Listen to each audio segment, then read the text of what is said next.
Okay. Back is okay. Can you raise the mic volume, please? Okay. Yeah, no problem. Seems like it's a bit. And then yeah, everybody, if you're standing or if you don't mind just taking a quick seat, we're gonna intro the event real quick. Testing. Better? Okay. I think we should be straightened away. But yeah, thank you everybody for coming through. We're very excited to provide the first Spearbit HackerHaus alongside Euler and Certora. Of course, the backdrop, as many of you know, is that there is a $1.25 million competition on Cantina currently, and the rewards are significant if you're able to identify a finding or bug in the code base. So the primary focus of this HackerHaus is to get everybody under one roof. And to give you as many tools, assets, and information from the Euler team as well as ourselves. You don't have to worry about food, you don't have to worry about anything else. You just come in, sit down, and do your work, and hopefully produce some very cool findings. But yeah, we're incredibly excited to have you all here. So thank you from the bottom of our hearts for attending. And yeah, we'll go ahead and kick things off. My name is Umar. I am the head of growth over at Spearbit / Cantina. And I'd love to introduce Hari and Alex, who are our co-founders. Just going to give a brief intro into kind of our vision, why we're doing this, and then we'll talk about schedule, and we'll kick things off with the code walkthrough. But yeah, really excited to have you all here. I'll hand it off to Hari.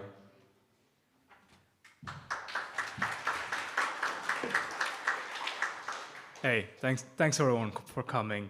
I'll keep it short. I'm very excited to kick off the very first hackathon, in-person hackathon we organized, along with Euler and Certora. Euler is a lending protocol that I've always been fascinated by, and I felt like they always do cutting-edge lending. And all of you have a chance today and the next few weeks to try to break Euler and get a shot at winning 1.25 million. It's the largest competition in history. I mean it, in history, it's the largest competition ever. It won't be easy, but you have more than 600 hours left before the competition ends. I hope one of you here can find that one bug that will, get the #1 spot. Won't be easy, like I said, but good luck, and I'll see you on the leaderboard.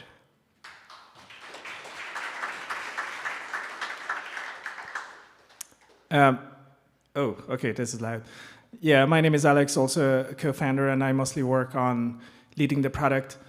So before we started Cantina, we worked on a GitHub-like process. We spent all our time on GitHub, and we're trying to make Cantina a better GitHub for security reviews, which means it has to be as snappy, as quick, and as intuitive as GitHub, but also have all these other features you would need in a security review.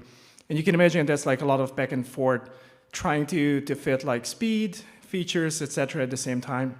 In the past few months, we focused a lot on building out all the features we need. Many of those were focused around judging, because as you can imagine, once you submit something, you want it to be judged as quickly as possible and then get paid as quickly as possible. Obviously, the judging process, that can always be improved. I think we made a lot of improvements in it. We hope to make even more improvements during the Euler competition.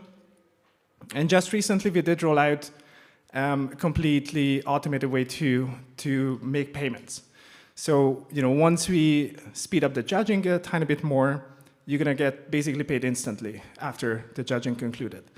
And now, next to this, we also focus on making sure that you have better tools in being able to inspect the code, leave comments. Recently, we also introduced proper commenting between team members. So you can actually participate in the Euler competition as a team with your teammates. I mean, the team stuff has been live for the past few weeks or past few months, but it has been greatly improved for this competition, because now you can also ping your teammates. Just like on GitHub, you can tag people. And we're also going to have comment editing, etc. So a bunch of features to make communication with your teammates much better, and then communication with the judges much better. So these are the short-term features. But as you can imagine, there's countless features to be built out. And I'm pretty sure all of you are part of our Discord. where we have like a feature request channel. So please make sure to leave your feedback during or after the competition. Thank you.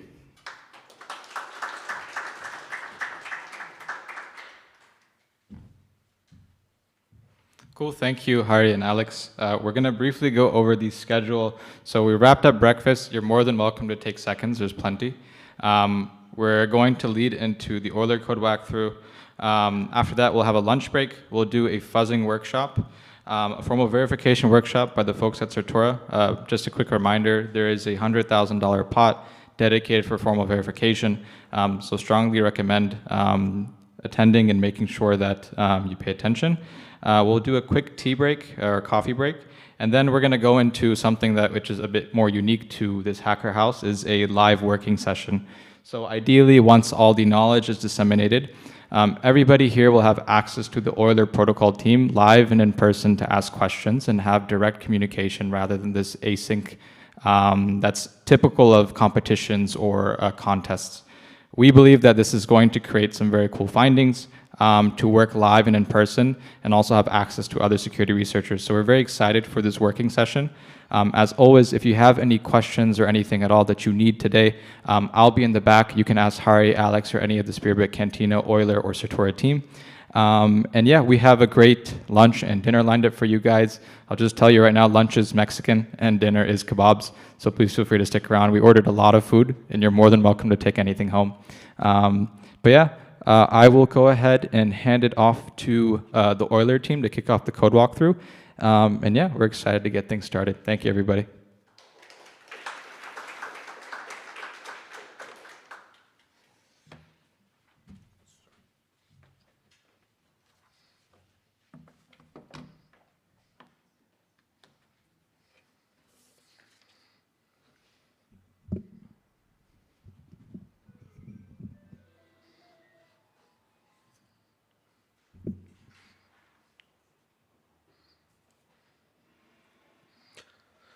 Yeah, hello everyone. Thanks for coming. Welcome.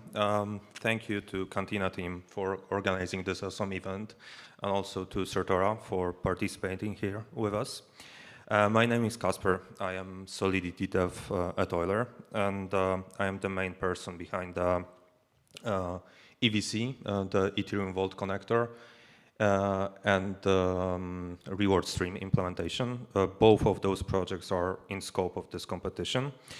I also helped a little bit on the Euler Vault kit, although here Darek probably is an expert. He will follow me here.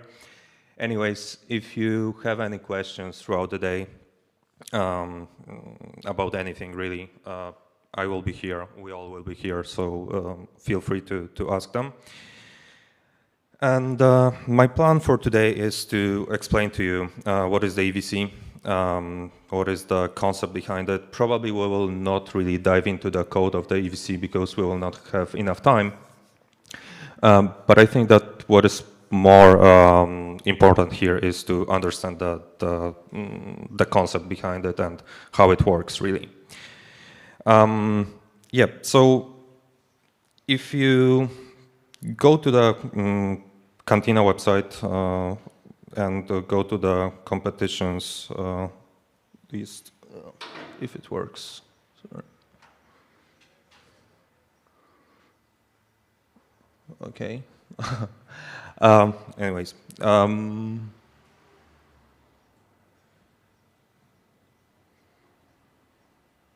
It seems like my internet doesn't work.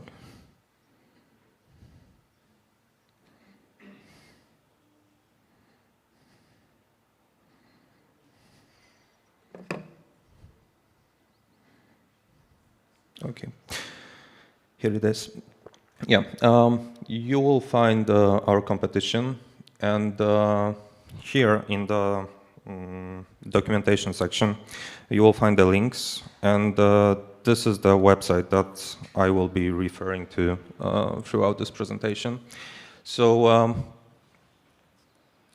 the evc.wtf is like a main reference point for the EVC. Sorry. my mobile internet works better. The evc.wtf is the main reference point website for the EVC. And here is where you will find all the information about it, full descriptions, also the white paper that is being pulled here directly from the repo. And yeah, so what is the EVC? The EVC is a smart contract which is meant to connect vaults and let them use one another as collateral. And this is the main reason why we build it. So probably you're all familiar with what the vaults are, and these are the main primitives out there in DeFi, which basically allow people to deposit their assets, typically get some share tokens that later on can be redeemed from the smart contract. But typically what the vaults do is they take those users' assets and they implement some active strategy. They redeposit those assets into other smart contracts in order to generate yield.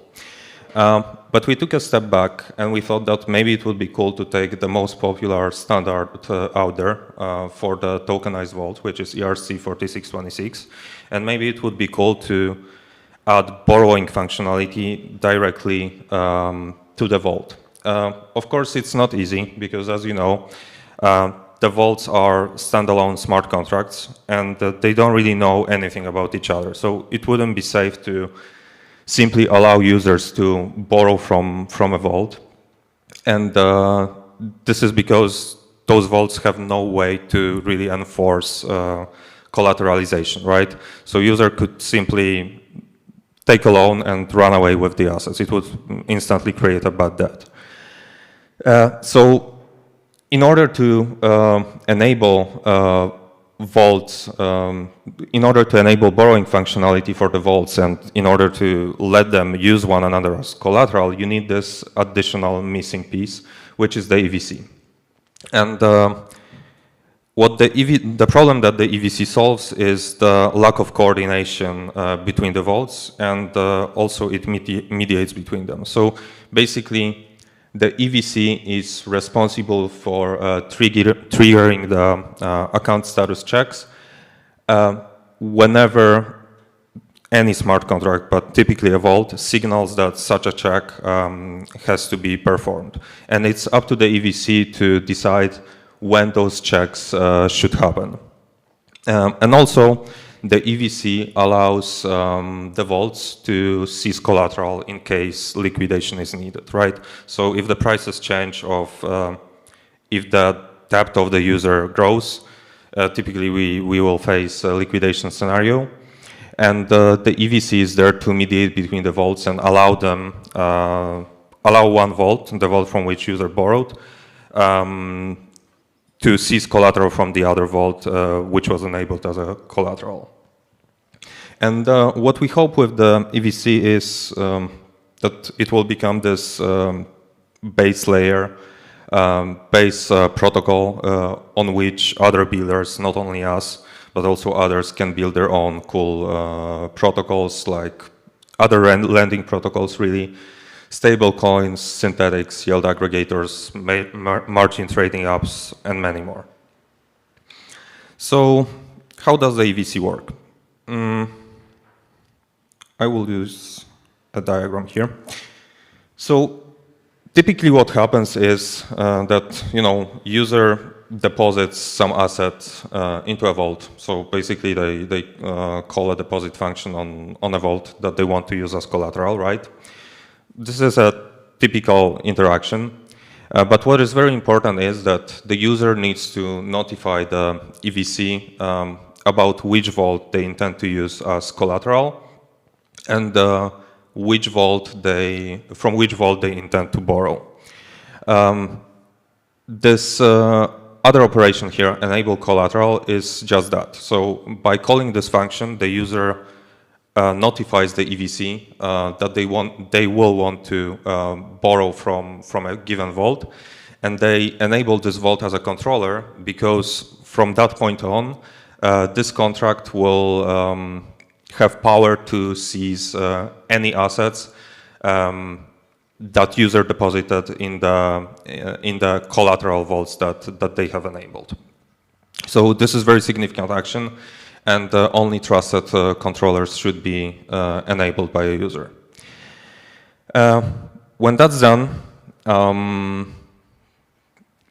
what happens is that the user lets the EVC know which vault they intend to use as a collateral, which vault they intend to use as a controller. They deposit the assets.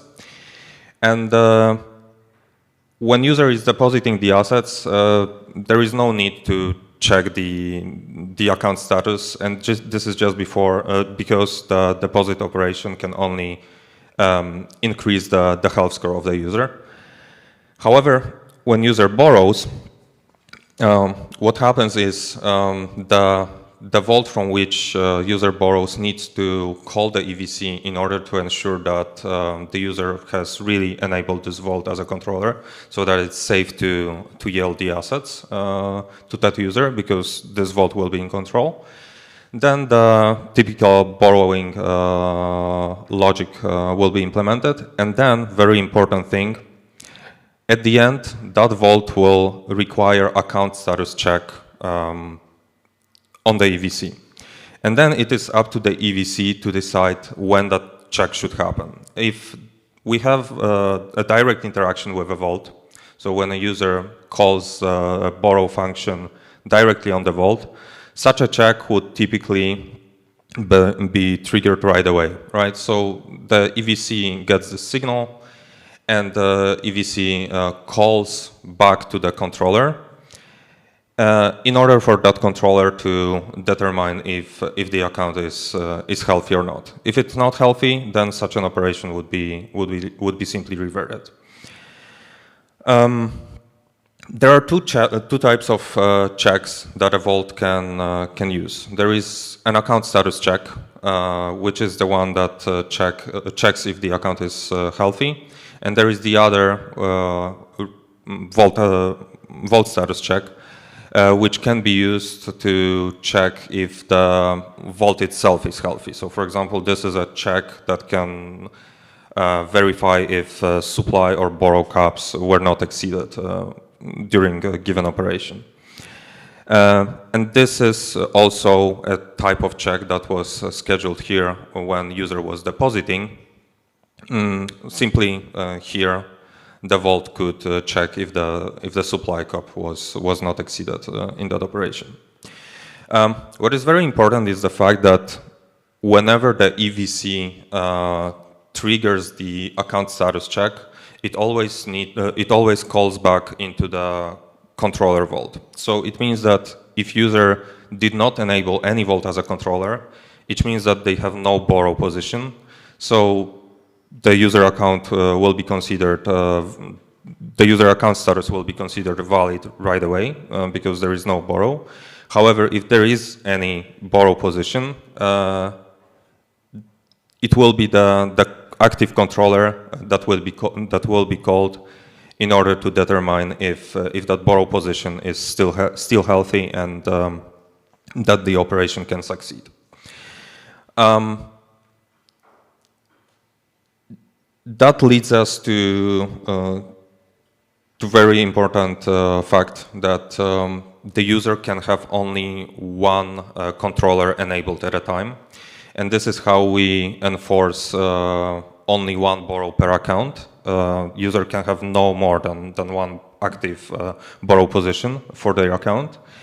However, this is mitigated on the EVC. I will explain you in a bit how. However, thanks to the fact that given user can have only one borrow position, it's much easier to coordinate because that's how we know that all the collaterals enabled for an account they support this one borrow, right? And all the positions they are isolated from each other. So this is very important.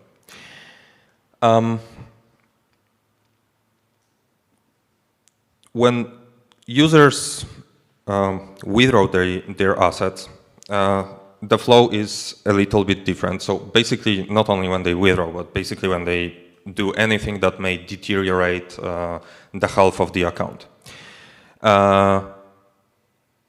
If such an operation, let's say that this operation is simple withdrawal, is called on a vault, that vault will also, after executing that operation, it will also require the account status check.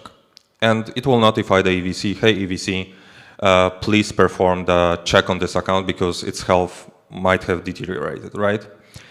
And what the EVC does is it checks the account status check, but this time, considering that it's withdrawal from not a controller vault, but for example, withdrawal from a collateral vault, the EVC will not call back into the vault that requested the account status check, but it will call back into the controller vault if it's enabled. If it's not enabled, it means that user has no borrow.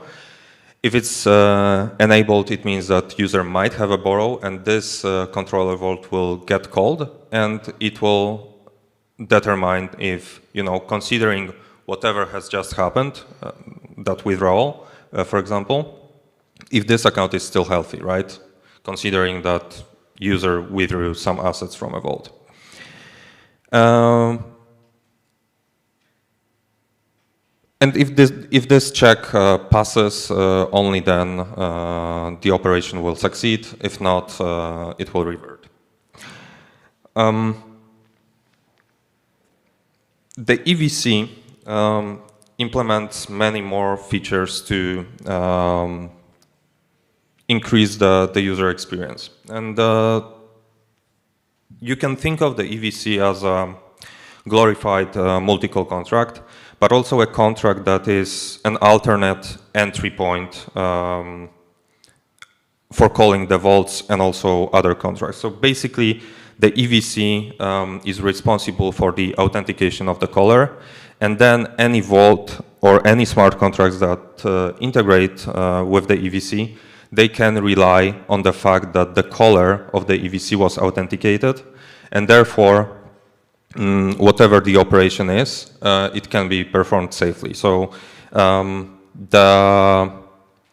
contract will rely on the address that was authenticated by the EVC. And the way it works is that maybe a better example will be a batch function. That is one of the flagship features of the EVC. So the batch operation allows the user to execute an array of different operations that are touching different vaults, different smart contracts, different accounts.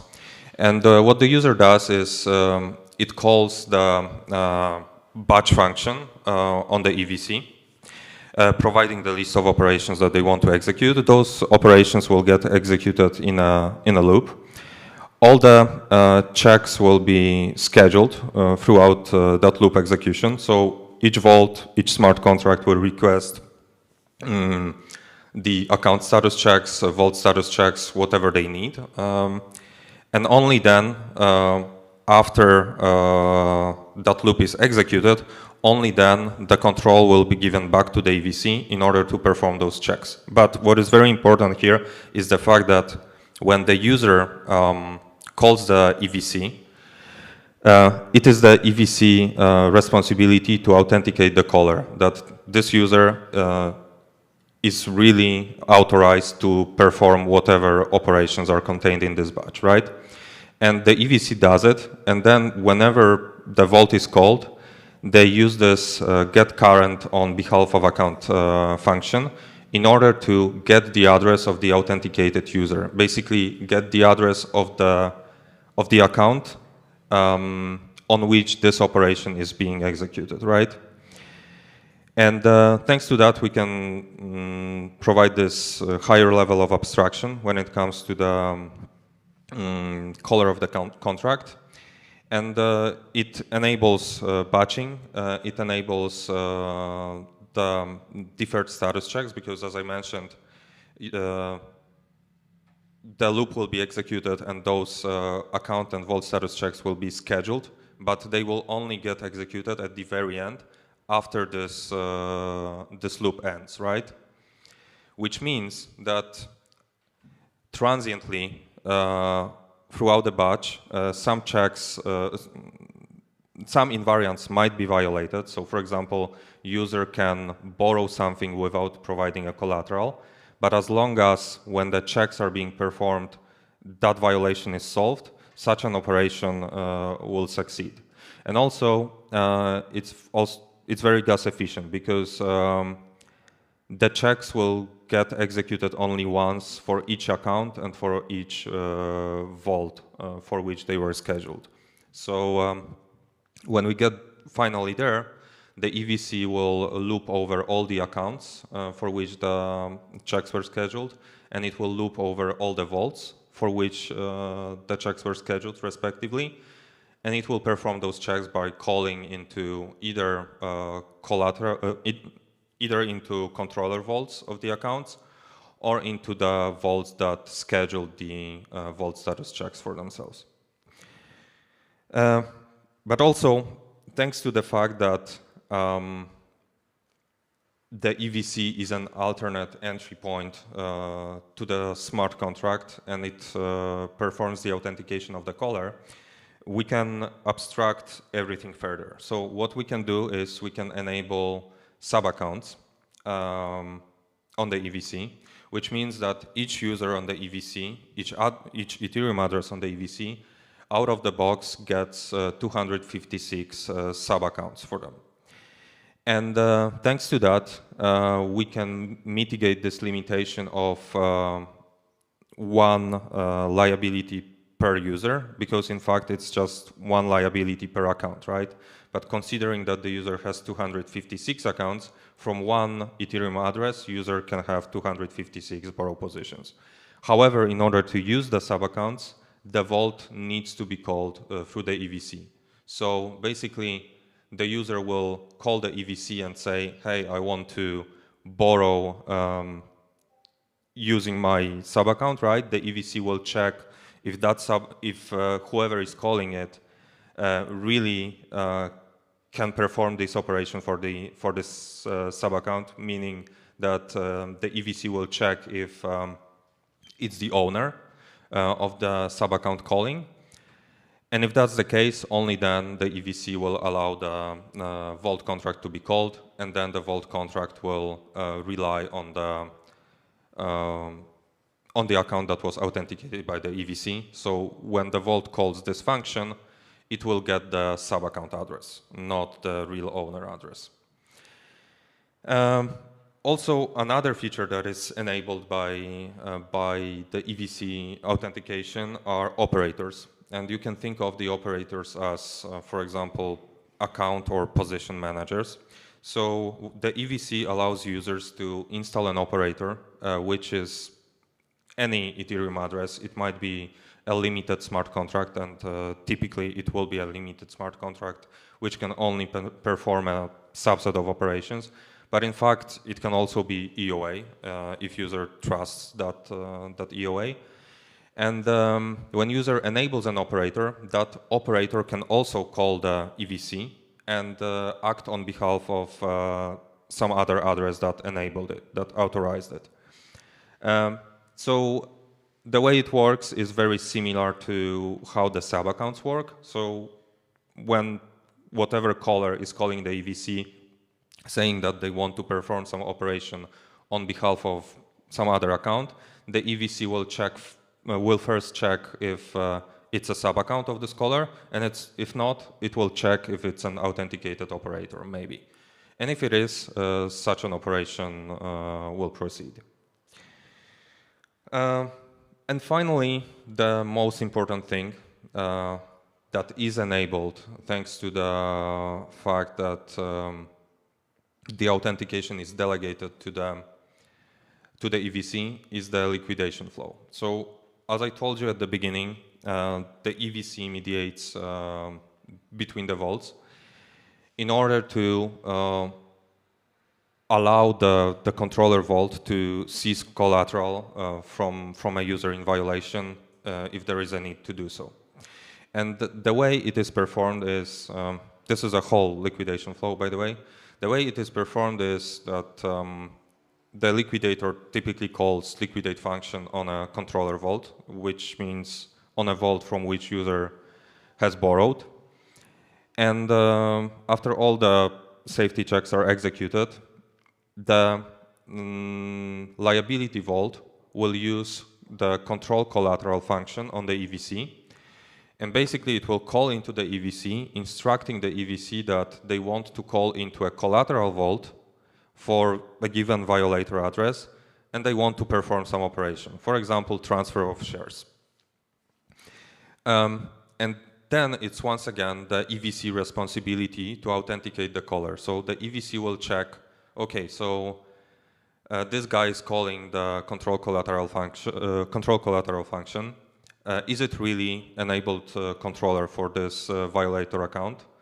If it is the collateral vault that the controller wants to call really an enabled collateral vault? And if that's the case, only then the EVC will allow this operation to proceed. And the EVC will call the requested transfer function, in this case, on the controller vault. And the controller vault would not even know that the liquidation is happening, right? It will simply see that, okay, EVC is calling me, so I will just get the address that was authenticated by the EVC. In this case, it would be the violator address, and such an operation would proceed as usual, right? So from the collateral vault perspective, it doesn't even know that the liquidation is in progress. It will simply require the account status check as usual, because when shares are transferred, the health of the account might get deteriorated. So this vault will require an account status check on the violator. It will require the vault status check for itself, right? The control will be back to the controller vault. It will finalize the liquidation. And very important thing that will happen is that if the vault is considered trusted, and it must be considered trusted in order to become a collateral vault on the controller, the controller vault will forgive the account status for the violator, the one that was scheduled here, because we know that this account is unhealthy. That's why the liquidation happens in the first place. But sometimes the liquidation does not bring the user back to full health, and that's why we need to forgive this account status check in a safe manner. If you want to read a little bit more about it, we have lengthy explanations in the documentation itself. But the important fact is that the controller will forgive the account status check, because it knows that in the end it will be this contract which will perform this account status check, so it can be safely forgiven here. The liquidation will conclude, and only then the account status check will be performed on the liquidator itself, because the liquidator must be healthy after the liquidation, and we will also perform the vault status checks in order to check that none of the vault invariants was violated in that process. The last cool feature that I would like to mention for the EVC is the permit.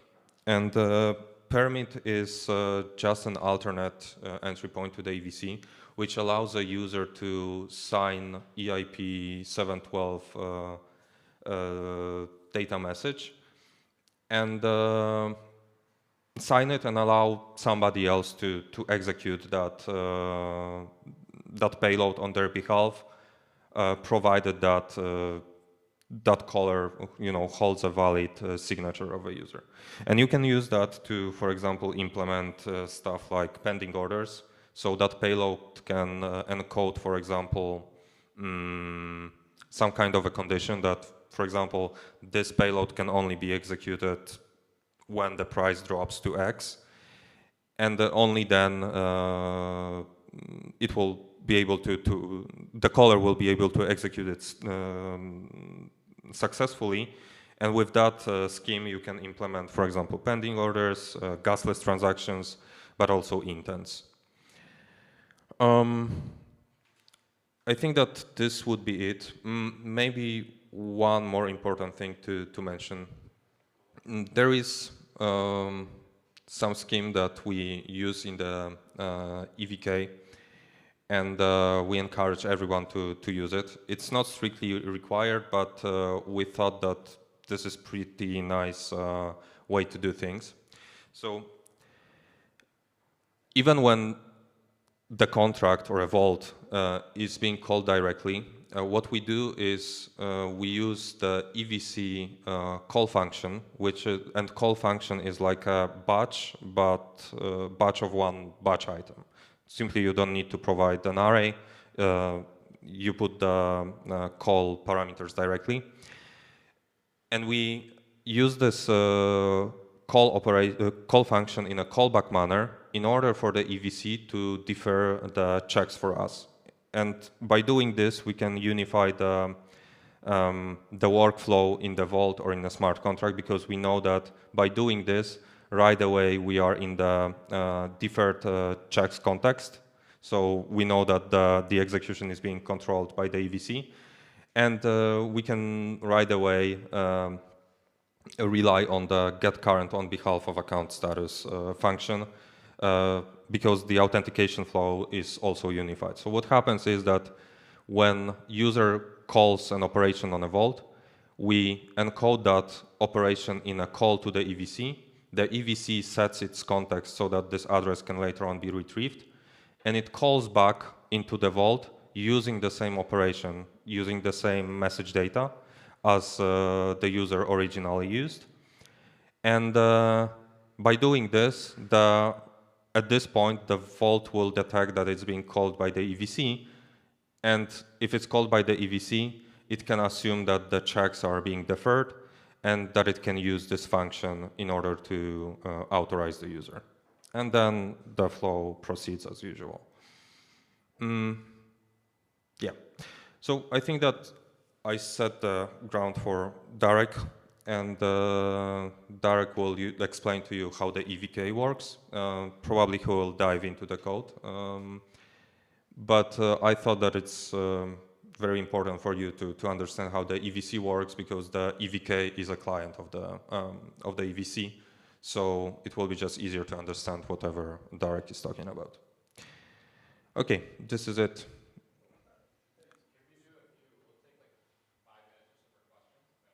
Yeah, I mean, if we have enough time, we can do questions. Okay, cool. Okay, do you have any questions? I have one very simple question. Yep. Clearly there's some overlap between the permit system and the operator system.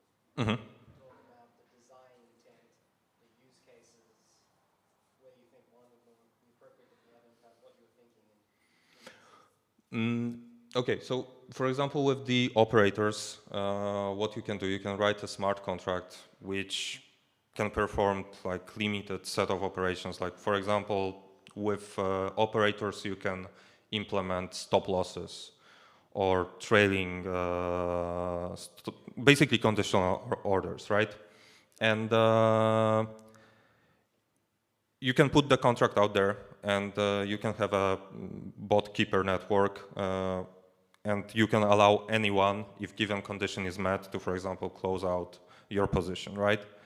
And for the permit, by definition, if you sign something, it does not become public right away. So yes, you can publish it and let that signature to be discovered and let anyone to call the permit function on the EVC using your signature. But you can also give that signature safely, secretly to your relayer, to someone trusted, and only that person will be able to execute an operation on your behalf. So there is some overlap, but not fully. Like if you enable an operator, it's public right away. If you sign a signature, it might be, but doesn't have to. Depends on what you want to achieve, really. And also, permits enable gasless transactions right away. I think in one of the examples they had, like, you sign a batch which has some checks in the batch saying, are these things, are these conditions met, otherwise revert it. So I think this is also a method of implementing certain things like stop losses. Yes, but it's more limited because that payload is static, right? Whatever you sign is static. And that's why some workflows might be harder to achieve using such a permit, right? Any other questions?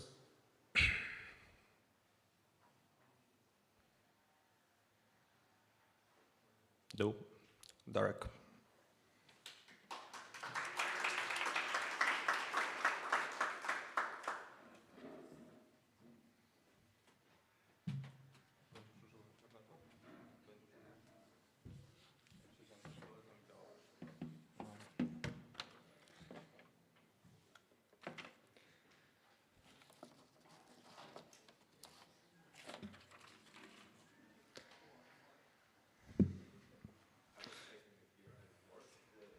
Right.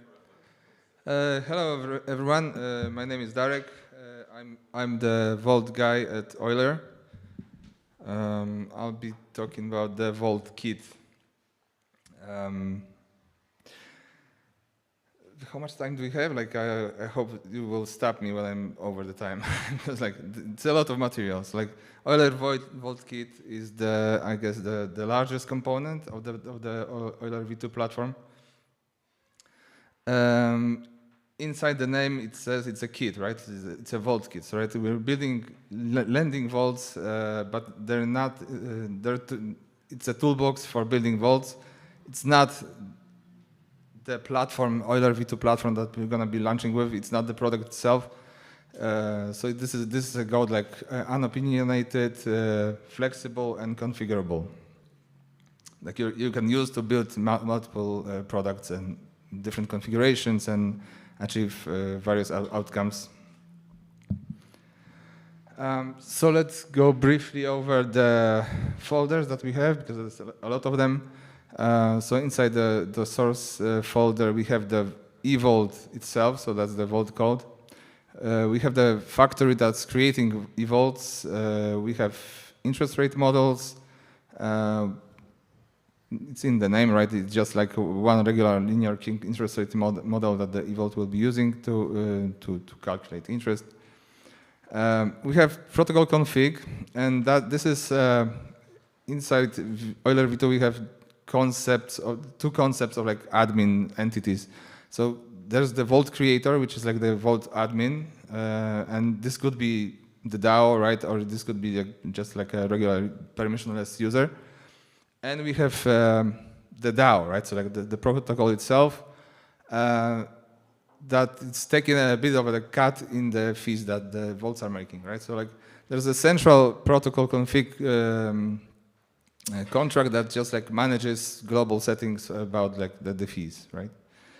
The sequence registry is a very simple thing that's helping us name the vaults, because like, you know, you can create multiple vaults with same underlyings, right? So like we just use this sequence registry to like assign globally unique IDs just for the name and symbol of ERC 4626. And we have synths. So this is like an advanced use of the kit inside the kit. And so this is like this allows you to build like CDP synthetic assets. We have Mick here, who's like the creator of the synths. So like I won't be talking about them too much, but he's here to answer your questions if you have any. Right. So without further ado, let's jump into the vault code. Oh no, let's first look at the factory. So the factory is called generic factory because it's not actually tied to the vault implementation. It's just like it's only got like one single function to create a proxy, and this proxy can be upgradable or not, right? Like so, we have two options. We can create a simple clone, minimal clone proxy. Or we can have an upgradable proxy with a beacon proxy pattern, and the factory is the beacon, right? So like you can set an implementation on the factory, and if you deploy the beacon proxy, on every call, this proxy will ask the factory, what's my current implementation, right? And execute that. The proxies also support like trailing data, right? So like This is kind of a hack that you can create metadata, and the ABI encoding allows you to do that, right? So like whenever a call is passing through the proxy, we'll just slap additional this trailing data on every call data, and you can decode it elsewhere, right? But like it's not influencing the solidity signatures, so you can add more information. So we use it in the vaults to as a per proxy, per vault immutables, which is like just the asset address, right? Like it's important for the vault to know its underlying, and it's probably going to be useful in most of the calls. So we just put it on the proxy. We're loading the proxy contract anyways, like we might as well just use that data there. So we have the asset, the Oracle contract address, and unit of account. So like an asset that the liabilities and collaterals will be priced in, right? And then we proceed to call the initialize function on the evault, and notice it's a very simple. We don't pass any configuration. We only pass like the caller who's creating the vault. Right. So inside the evault, I'm gonna jump ahead a little bit, but we have the initialize module. So this is so first of all, it's like, so generic factory was receiving just a byte array with the trailing data. Now this trailing data can actually be decoded and checked, validated, right? So we're checking if we actually got 3 addresses, 60 bytes, and we're checking if the first of them, which we'll use as an asset, has a code, right? Like, so it's not an empty address. There's some basic initialization, but nothing. We're not configuring the vault yet, right? Like, so we just assigning some defaults, technical defaults. One oddball thing that we're doing here as well, we're creating a D token or debt token contract. It was a thing like in V1, you got to actually transfer your debt with like ERC20 interface. People were not really, like using that a lot, but like they did say that it was useful for accounting software, right? So like when they took out borrows, it was emitted like a transfer of debt, and some software was picking it up, and it just was easier for everybody. So like we have this D token, which is just like a read-only interface, read-only ERC20 interface on the debt, right? Like, so if you call balance off, this D token will just call back into the vault and get the debt, right? Like, and crucially, it's emitting the transfer events, right? Like, so when you take out borrow or you repay, there's like ERC20 events emitted. Accounting software is happy. It's useful also in like block explorers. Right. So that was the factory, and we went over the initialization of the vault. So after like the vault is created, it's still unopinionated. We only have the creator, which is like the governance admin, and the pattern is you then have to go and set the vault up, like with governance functions, a bunch of settings, right? And then you can decide, like, if you keep your admin key, then it's like a fully governed vault, right? You can throw away the admin key, set the admin to 0. That's a non-governed vault, and anything in between, if you just install like a firewall governor contract as the admin. But yeah, so let's start from the top. We have the evault code. It looks a bit weird, right?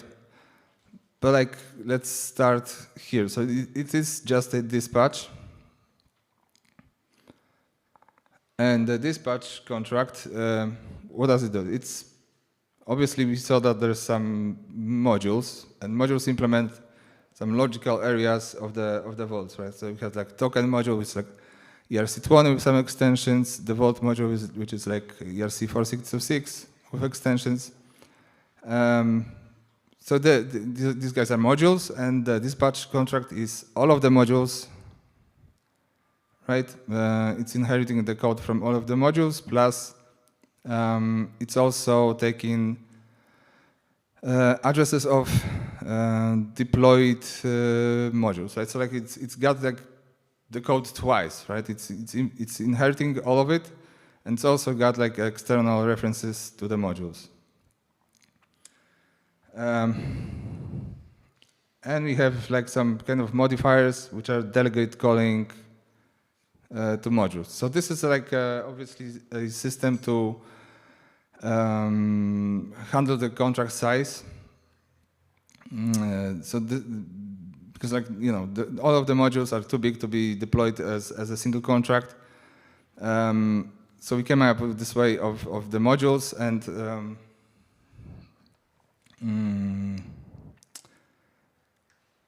so let's say for example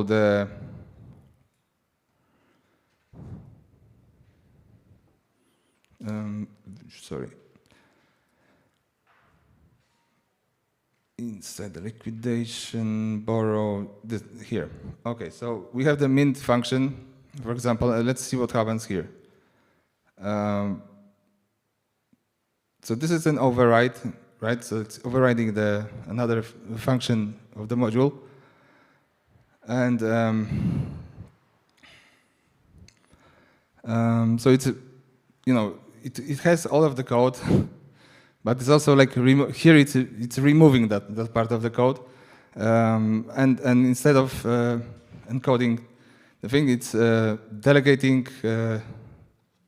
Intercepting the code call and delegating into the deployed module.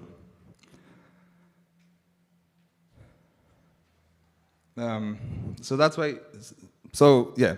So although this eVault has all of the code, we are selectively removing parts of it and delegating to external contracts. And in some cases, we want to keep the execution inside the eVault itself, just like for gas optimizations.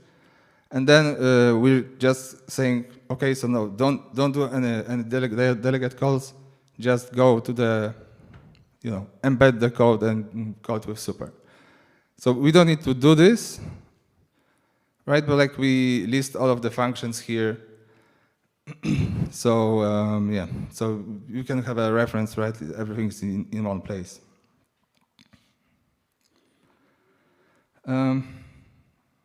So hopefully I made some sense here. We have this like the interface for the modules. The aspect is all here, right? So like again, the interfaces for borrowing, for other modules, for risk manager modules, they're all taken together, right? And they create like the eVault interface. And just like to show you like how it's structured as well inside. So every module actually has two contracts. Like every module file has two contracts. It's got like the abstract module itself, plus like a deployable version, right? So like when eVault is inheriting from the module, it's inheriting from the abstract contract, but then the immutable addresses of the deployed modules are also held by the dispatcher contract. Right. So we've went over the modules and the top level contracts here. Like we have the shares folder now, and shared folder. So yeah, again, so like with the modules, modules are delegate code, right? So like we can develop the contract as a single. We can develop this thing as a single contract because like the modules all reference the same base contracts and they work on the same storage layout, right? So that's nice. And they use the same shared folders, shared contracts and utils. Okay, so we have some libraries and we have. Let's start with types. We have some specific, structs that we use, like for caps, like supply caps, borrow caps, some flags, some configs. But we also went with abstracting away actual amounts, like unit amounts. We create a special custom types for them. And we have assets, we have shares and owed, right? So asset is just like a balance of the underlying token that you deposit into the vault. Shares is like the amount of shares that you get for this deposit, and it's we're not changing the decimals, so the shares have the same decimals as the asset. And you have the owed amounts, which are counted in assets, but like with higher precision, right? So like you can have not a full way of interest accrued, which is just it helps with the precisions and invariants and all of that. So these types are defined as custom types, solid custom types, and they have all these like overloads on the operators, right? So we're using that. It's not very common. We've had some mixed feedback. I'd be happy to hear your thoughts about it. I personally think it's helpful, right? I remember like coding this without them, right? Like how it was like difficult to track, like what's the amount that I'm talking about. Anyway, we have the types now, for better or worse. And what's important about the types, so obviously inside the ERC-4626 vault, one of the crucial features of the vault is like the exchange from shares into assets and back, right? Like how you change, how you value the shares, right? How much are they valued in the asset?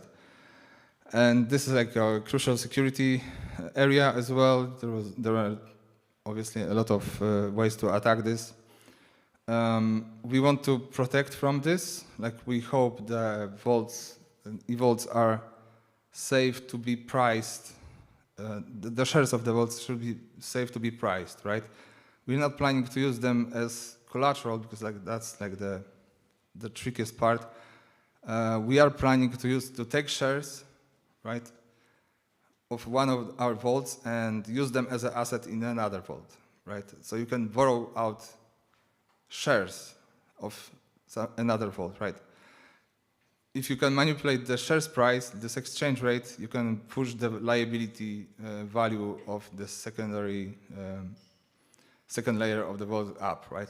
And potentially profit from liquidations. So yes, we are hoping that our system is safe against manipulating the exchange rates.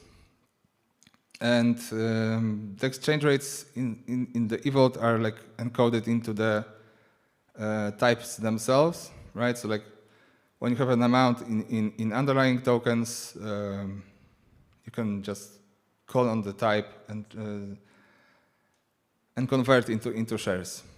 So we have just and notice like those conversions will use conversion helpers, just a simple lib,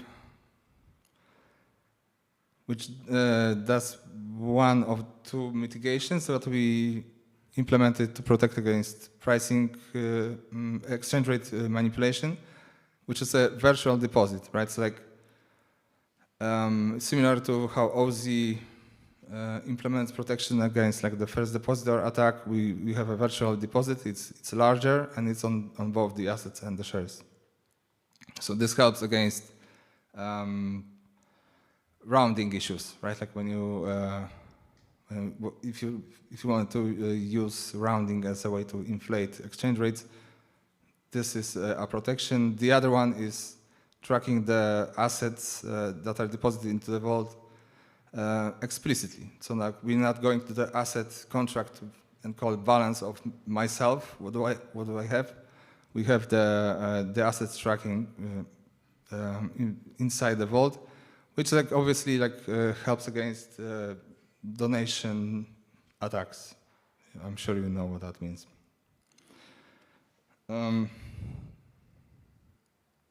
Right, so the types, we went over the types.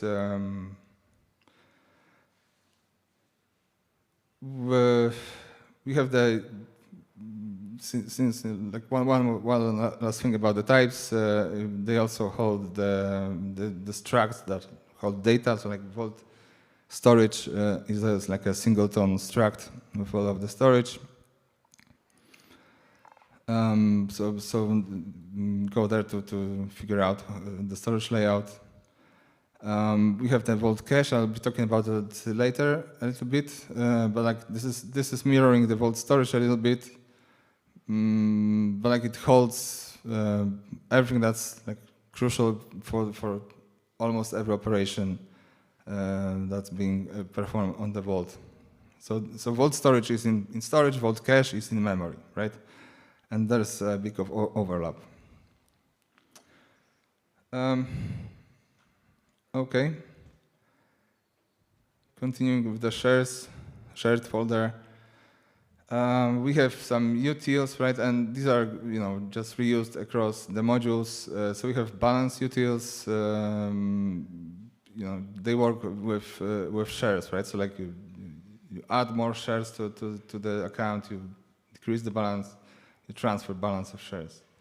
Similarly, in borrow utils, we have the same, but for borrows, right? So you increase borrow, decrease borrow, transfer borrow.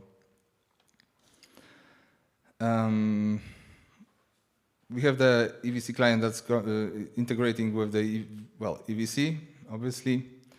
We have some liquidity utils. These are functions that will be useful when the health of the account is being calculated, right? So like, and for liquidations, right? So we have check liquidity, which is just getting the liability values, liability value, so like the value of debt in unit of account, right? It's getting it from the Oracle configured, and it's comparing it with the sum total of collateral values, right, of the user.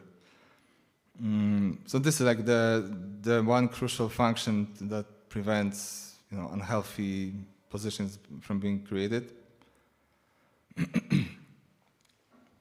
So this, those liquidity concerns are encapsulated in liquidity utils.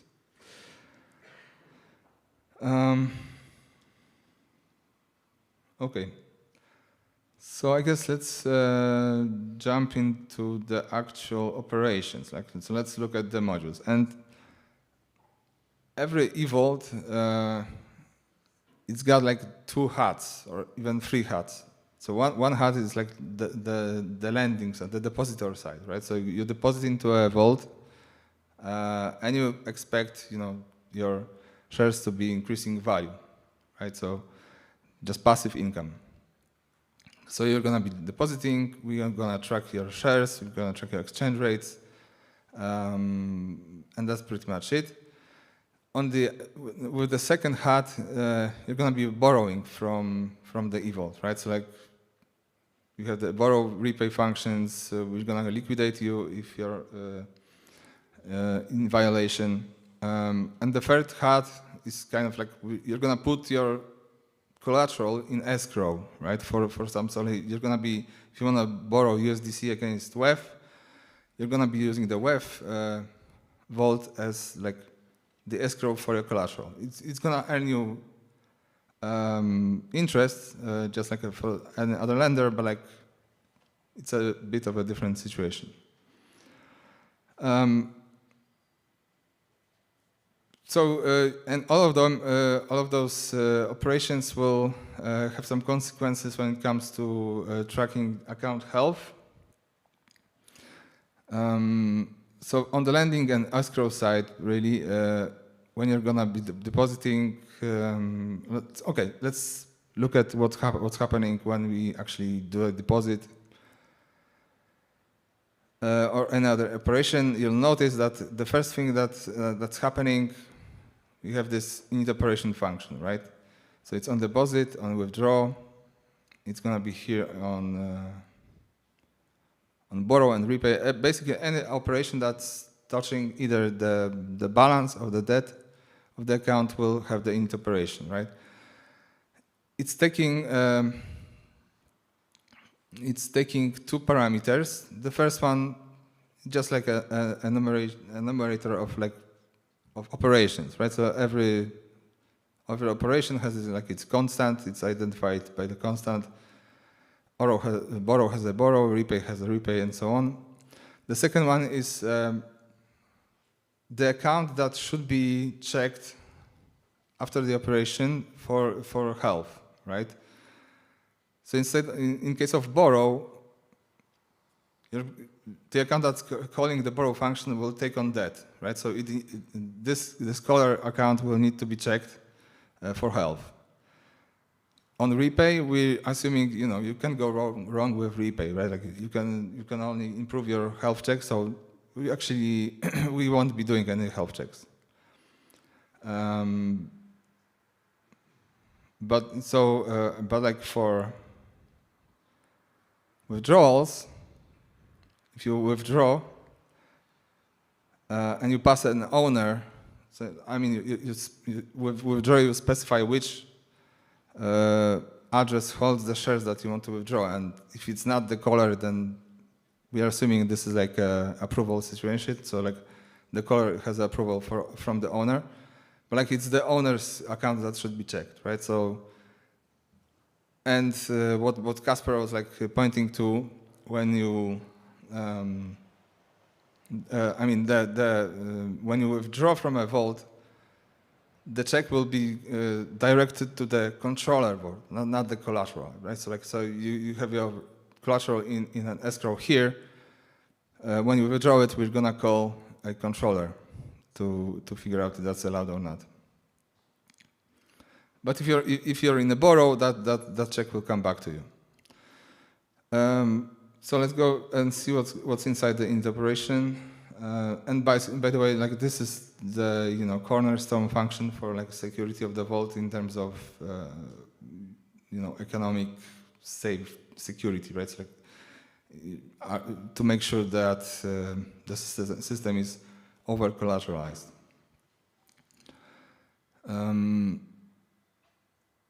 So inside the operation, first we update the vault. The update just means like updating the interest accrued, right? I'll get into that the details, but like the vault is first updated. Then we're gonna go to EVC and see who's calling, right? Like the authentic account that could be a sub account, could be operator, could be something that the operator is passing, or it could be a liquidation. Whatever the account is authenticated on EVC, we're gonna get it. And we also need to check if you want to take out a borrow, the vault needs to know that it is set as a controller for the account, right? Otherwise, like you just run away without repaying. So in its operation, we'll already like check: are you doing something that touches borrows? And if so, I'm gonna check on the EVC if the controller is properly set. Then we're gonna call some hooks, and I won't talk about hooks too much. We have basic hooks that allow you to just basically, well, not modify the functioning of how the function works, but they allow you to just block the execution of the function. And crucial thing, we're gonna request a status check, right? So like we're gonna request to check this caller, and you'll notice that this init operation is the first one that's happening. So like up front, we are requesting the EVC to check the account, right? And so we are assuming that the EVC will do it at the very end of all of the operations, right? So this is how we're coming, and we can do it up front, right? As a first operation, but we are assuming the checks will happen here, right? Just after all the returns. And we can do this because like we have this call through EVC modifier that Kasper was talking about. It's back in the eVault. Yeah. So basically, every operation that is calling the init operation will need to have this call for EVC modifier, right? So like this just ensures that all the executions of the function, like the deposit inside the module, are executed with the checks deferrals, right? So like we can upfront request the checks, and we know that they will be scheduled by the EVC to execute at the very end. So we have some, like an assertion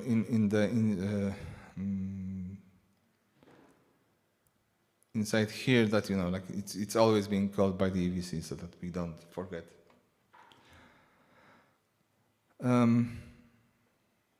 Right. So that was like the idea. So yes, we are relying on the EVC. We are relying that we are always being executed from the EVC, even if it's just like a one item batch. So we can do all the checks up front and just carry on with the operation.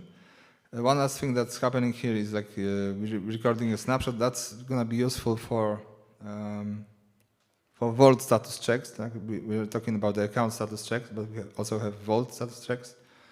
And we use them in eVault to enforce supply and borrow caps, right? So we want to make sure that, and it's also like being checked at the very end of the EVC like kind of frame. So we have a batch, and it's like you deposit, you withdraw.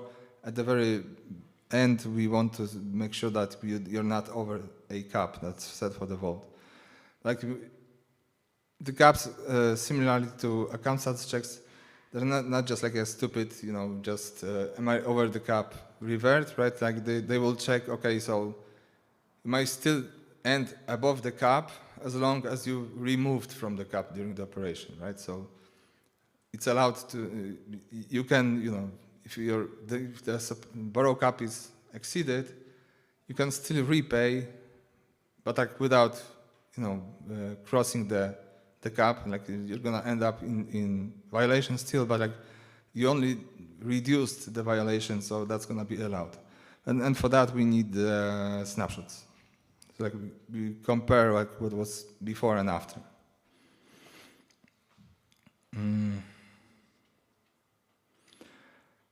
Let's go back to the update vault function.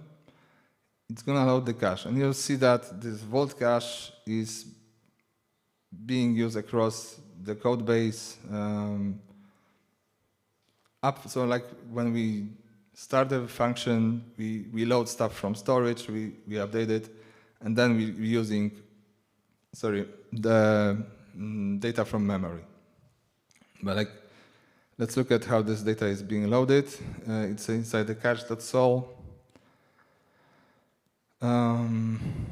So we have update vault and load vault. They both call the init vault cache function. The update vault will load the cache and then write back to storage. It's like it will just update.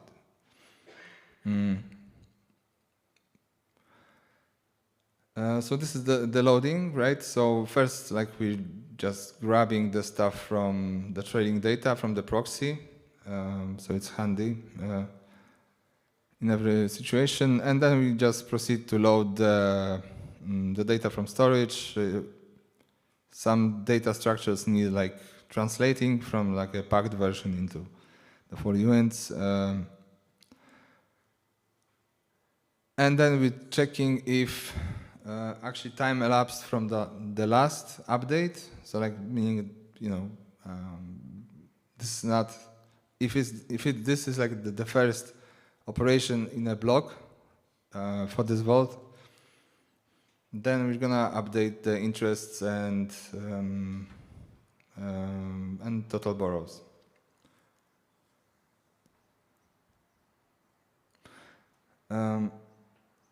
Right. The thing to note here is that we're making sure not to overflow anything and just gracefully continue. Right? Because like with interests, obviously, like the interest accumulator is always growing, right? So at some point it will overflow, just like the default is not eternal. It will end at some point. And same for like, you know, the total borrows, they will overflow at some point.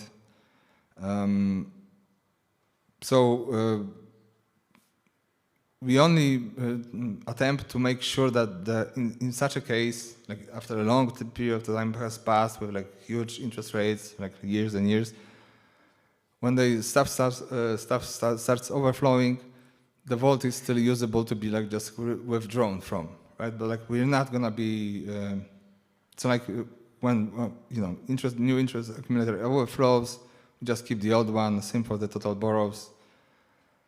If they fit into the special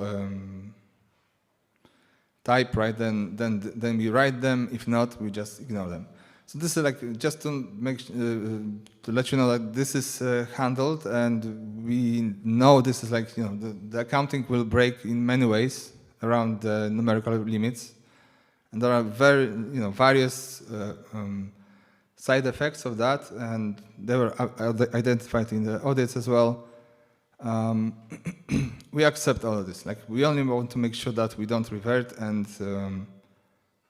actually, Andrew from Certora, he's right over there. He's helping us out to formally prove that this will never revert, right? Like, so I think we have the spec. Yeah.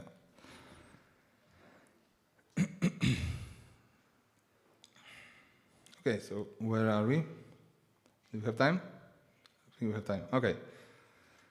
So let's jump in into Risk Manager. So this is the module that is that has the function that check the health of the account and of the vault, right? So crucially, we have these two guys: check account status and check vault status. And they're like part of the EVC API, right? Like, so the EVC will just call vaults with those two functions, right?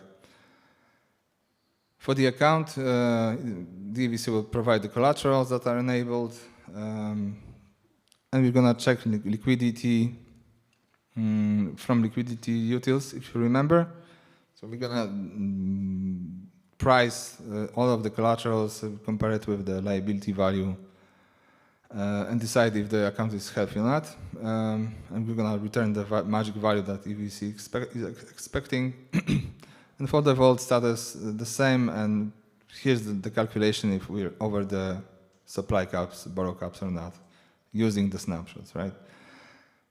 Interesting thing to note here is that like most of the functions, pretty much all of them, that modify state have a non-reentrant modifier, not the check status guys, right? They are reentrant, okay, but they do check that like in the EVC workflow, this is the time where the checks are being executed, right? So like all of the items are already like executed, and now we're doing the checks. If we're in that state on the EVC, that means that EVC will not accept any more calls, right? Like inside the batch, it will revert. And since we are always like doing this call for EVC thing, we know that like, you know, we won't be getting any more calls into all the other functions that we care about. So like effectively, this serves as a reentrancy protection, but crucially, it's allowing read-only reentrancy, right? And actually useful for, it's like, as the checks are being executed, you won't be able to, you know, call deposit or mint, but you can still check a balance of, or, you know, total borrows, which are normally protected with read-only reentrancies. It's important because, like, I did not mention this, like in the side that check vault status, we are. This is the place where we actually update the interest rates, right? So interest rates are being, you compute them from utilization, right? So how many borrows, how many deposits we have right now inside the vault. And the utilization depends on, well, the supply and the borrows, right? So like as a batch is being executed, and you supply some tokens, you withdraw, you borrow. At the end, like we have a new utilization, right? So this new utilization is going to be used to compute the interest rate just once, not after every deposit, not every withdrawal.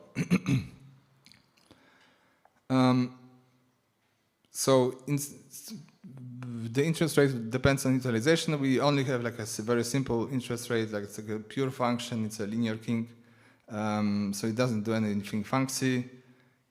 But it could be just like a reactive interest rate with a state and all of that, and it might need more information from the vault.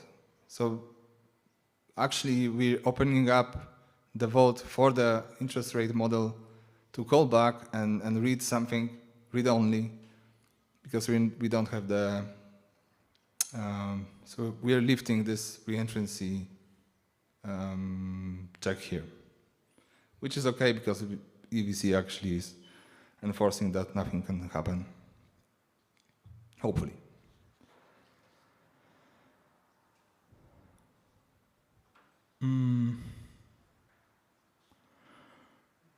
Let's look maybe at the,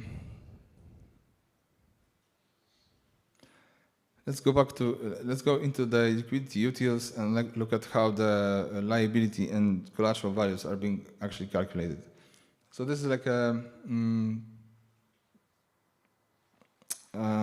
it was pointed out, and when you're creating a new borrow, right? In V1, for example, you could borrow up to the limit, right? Like to the account health of 1, right? Which meant that like potentially in the very next block you could be liquidated, right? So that's not an ideal situation. So we have two like mechanisms in eVault that protect against this and other like effects of spiraling liquidations, right? And we have some papers about it and a lot of information in the docs, but like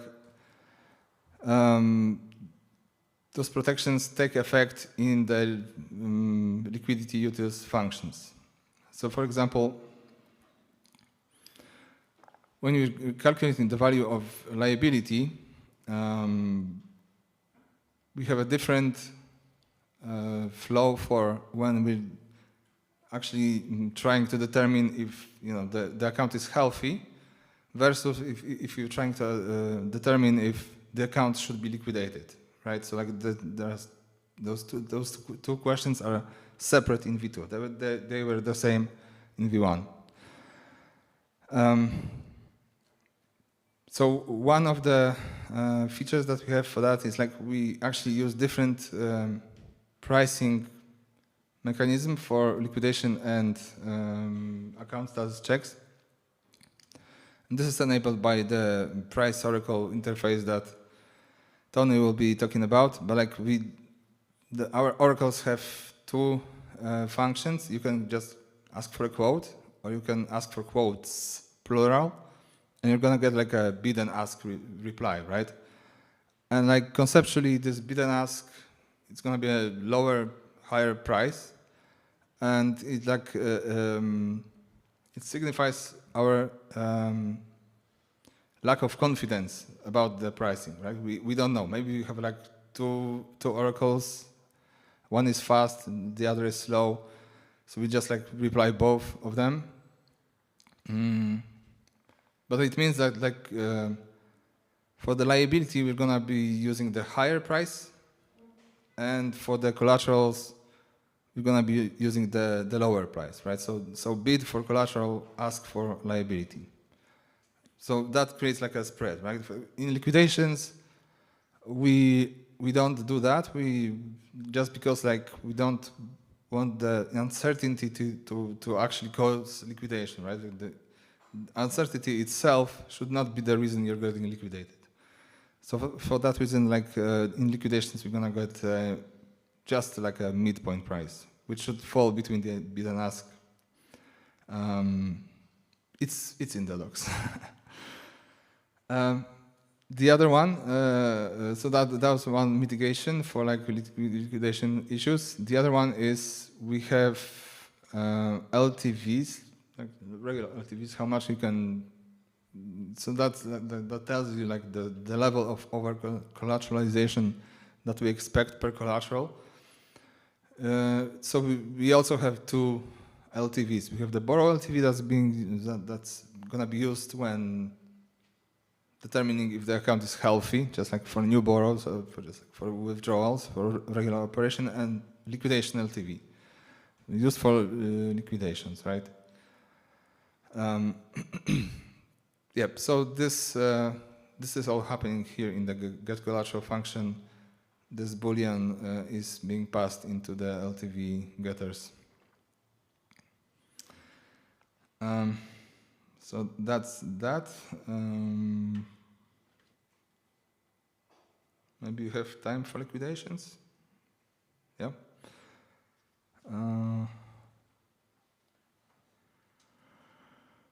So another like security crucial area.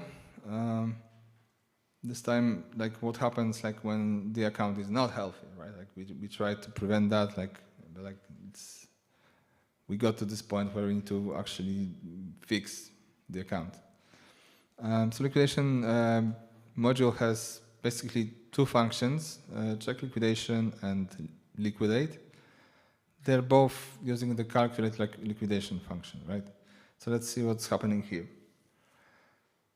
There's a lot of concerns about liquidation, right? But, you know, the collaterals need to be enabled, the controllers need to be enabled. All of this like is lives inside this block. I want to point out like this check here is recognized collateral. You remember like Kasper was talking about the forgiveness, right? Forgiveness of when you liquidate, the controller vault will call transfer on the collateral, and it will assume that this transfer will schedule an account check and will just like ignore that status check. It can only make that assumption if it knows that there's from the transfer function you cannot escape and call back into EVC, because like between the calling of the transfer on the collateral, if that call can leave the system and come back, you know, somebody could just borrow out everything and the account status check would be ignored, right? And that's very bad. So that's why like we need to know that we won't even attempt to touch a collateral that is not deemed secure in like a code meaning, right? Not like economically, but just like smart contract security. Another check is like we cannot liquidate a temporary state of an account, right? Like it would be also be catastrophic because like with a deferred checks, you basically can create like a flash loan situation. So you could start a batch, borrow out everything, then call another like item, which or EVC you can call anything, and you could just potentially call a malicious liquidator who would just attempt to liquidate this temporary state where you have like borrowed everything out from the vault, right? Like, so that can happen, obviously. So this check here is making sure that the violator is not in the deferred state already, right? Like so, there was nothing on this violator prior to liquidation that we might have missed.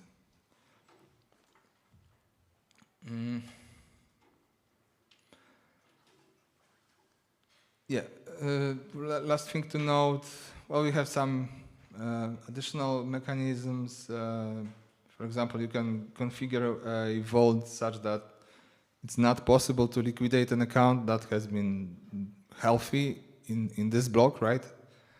So that means like if this account, like the violator, for example, was like healthy in the same block that we're trying to liquidate it, we can prevent that, right? Like, because presumably some kind of flash law shenanigans are going on. So if you have a way to attack the system, you have to like do this across blocks, like with liquidation, which is much more difficult. But this is configurable. You can actually set. This is like what we call a cool-off time in seconds. It could be longer than one block, right? Like it could be more.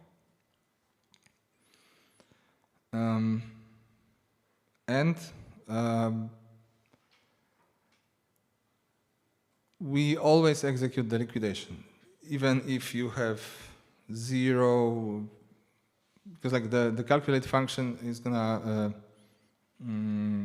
calculate the repay and yield on the liquidation, and we proceed with the execution on all cases. Like it could be zero repay and some yield, could be zero yield and some repay. Everything goes because we have this feature called debt socialization. But let's take it one step at a time. So we're here we're calculating the repay and yield on this account if it's possible to liquidate. And the liquidate function will call execute liquidation. So this is where actually we are transferring debt, because like same as in Euler V1, in V2 the liquidation is not actually repaying the loan, right? The liquidation is just transferring a borrow and shares balance to the liquidator, and it's up to them to decide, like, do I withdraw the shares, sell it for the liability and repay, which is like probably that's what you're gonna do, but you might decide to keep that position open, right? But like we're not actually moving the assets out or in from the system at this point in liquidation. So you're transferring the repay to the liquidator if there's anything to transfer. Same for the balance, right? If there's anything to be seized, this is where this like call control collateral function will be called from the controller, right? And then we forgive this the account status check like we talked about. And then we fall into this if. So we have this debt socialization, meaning that when after liquidation there's literally no collateral at all on the violator's account, so not a single way of anything that's considered a collateral by this controller vault, then we're just gonna cancel out that borrow, right? So like it means that the exchange rate for all the depositors will go down. It's also configurable by governance, right? So that's why we're actually allowing all of the possibilities to fall through, because we might want to hit this, right? So like maybe we'll take on borrow, we'll take on some dust debt without any yield at a loss, just to get to this debt socialization code block.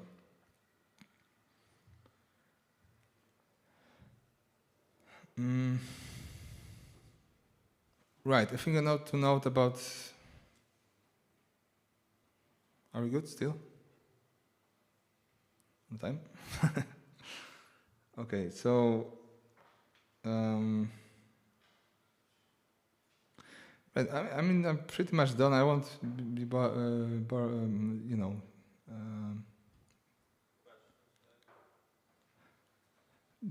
I just wanted to say one last thing about the liquidations. Like we have this concept of ramping, right? So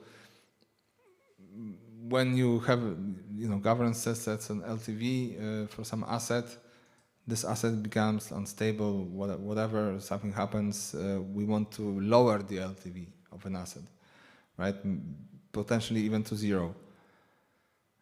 It's not like, it's a decision of the governance, the users don't have any say in that, and they might get liquidated because of that, right?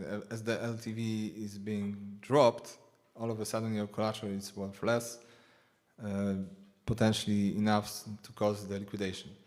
So to protect against that, we have the ramping system. So if the LTV is being lowered, the governance can set a ramping period where, just like the LTV for the liquidation will be linearly declining to the target new value, right? And it only happens when LTV is reduced.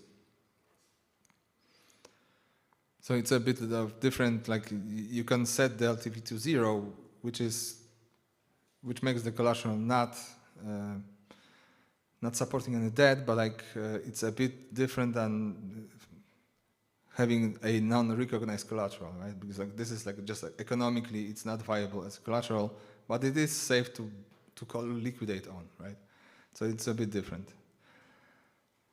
And actually, we have two functions. We have set collateral, set LTV, and clear LTV. And so clearing is just this is no longer deemed safe, right? There is a bug or something. Okay, I guess questions. Yep.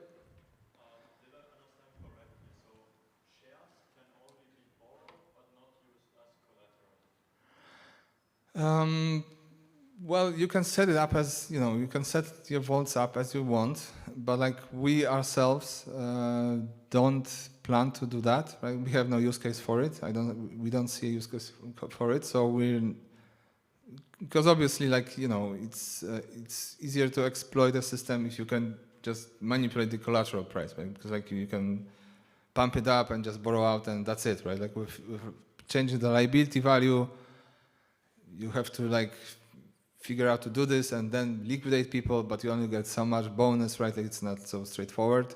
And actually, inside our, so we are planning to have second level vaults for degens, right? So you have your regular vault, you deposit USDC, it's a good set of good collaterals, you earn your respectable 5%, but you take those shares, right, and you put them in a vault where the collateral is cheap, right, and it's 30%, right? So maybe it's a new vault, maybe nobody's borrowing from it, but you're not foregoing the 5%, right? You're still making the 5% plus maybe more. So we want to do that, and then yes, then we need to price the shares, not the asset, right?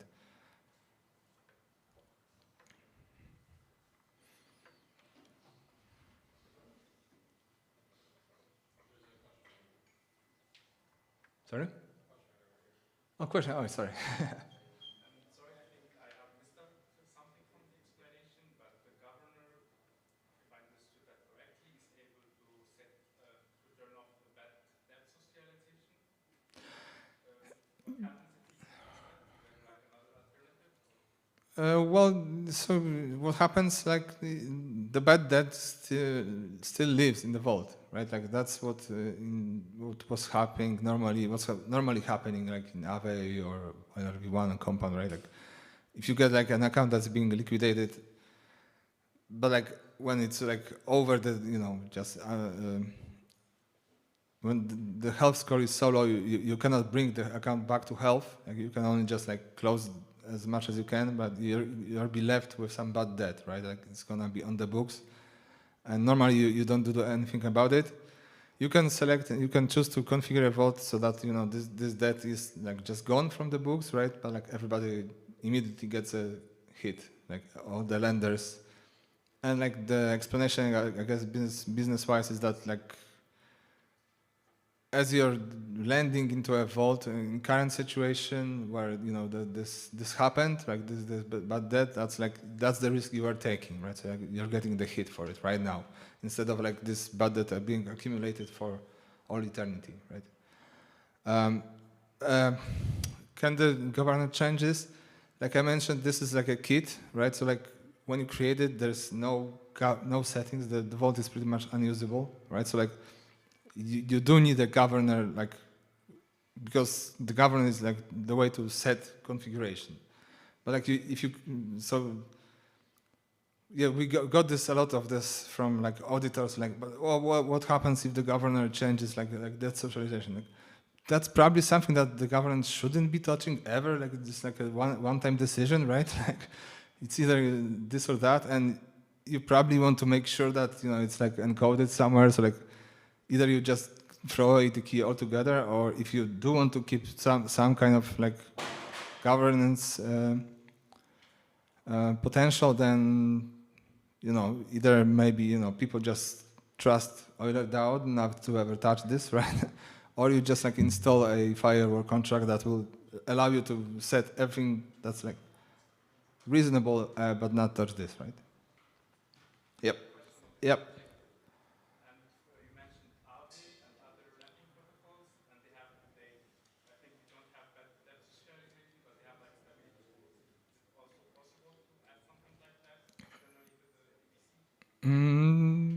Stability pools are more like in the CDPs, right? I guess. Stability pools. So they're like reserves, right? So basically, a reserve is like a depositor which stands in the rows. So like if you, as a pool creator, receive these fees and like you send it to a burn address, then basically you have a reserve that you can turn off that socialization.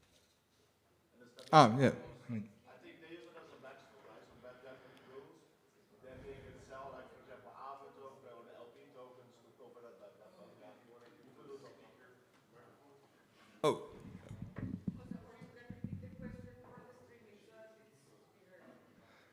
Sure. I mean, so the question was, I guess, correct me if I'm wrong, like about stability pools, if we support them, right? And Mick here was saying that they're like a way to use the reserves, so like to use the interest earned by the pool to cover bad debt. And yes, we can definitely do that. There's interest, and actually there's two parties that are accruing this interest. So the vault creator, which is not necessarily Euler related at all, and Euler DAO. These two parties are potentially motivated to help out a vault in need, right? So and we do have a function that's called pull debt, right? Like anybody can just assume debt from another account, so you can always clean it up, right? Like this. Yeah.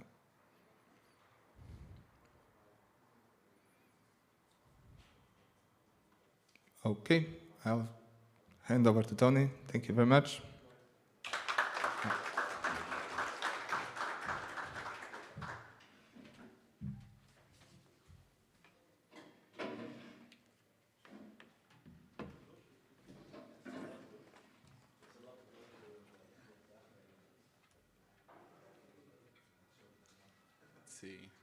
Okay. Oh yeah. Oh sure.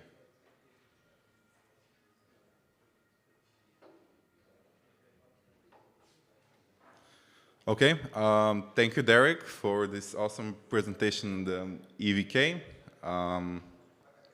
My name is Tony. I'm going to be talking to you about the price oracles. Now, I know we're a bit short on time, so I'm going to try to make this concise and drop some auditing alpha too. I'm going to start with showing you the resources that we already have for the price oracles. And so check out the README first, as always, for instructions to clone, build, and test.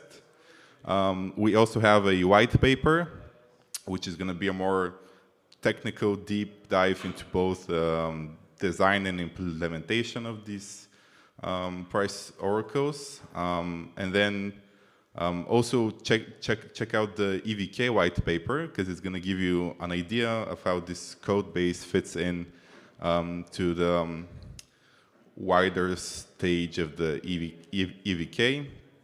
And finally, I want to point out that we have 5 previous audits of this code base, and I highly recommend you to check out those reports, because there's some really good analysis of stuff, and also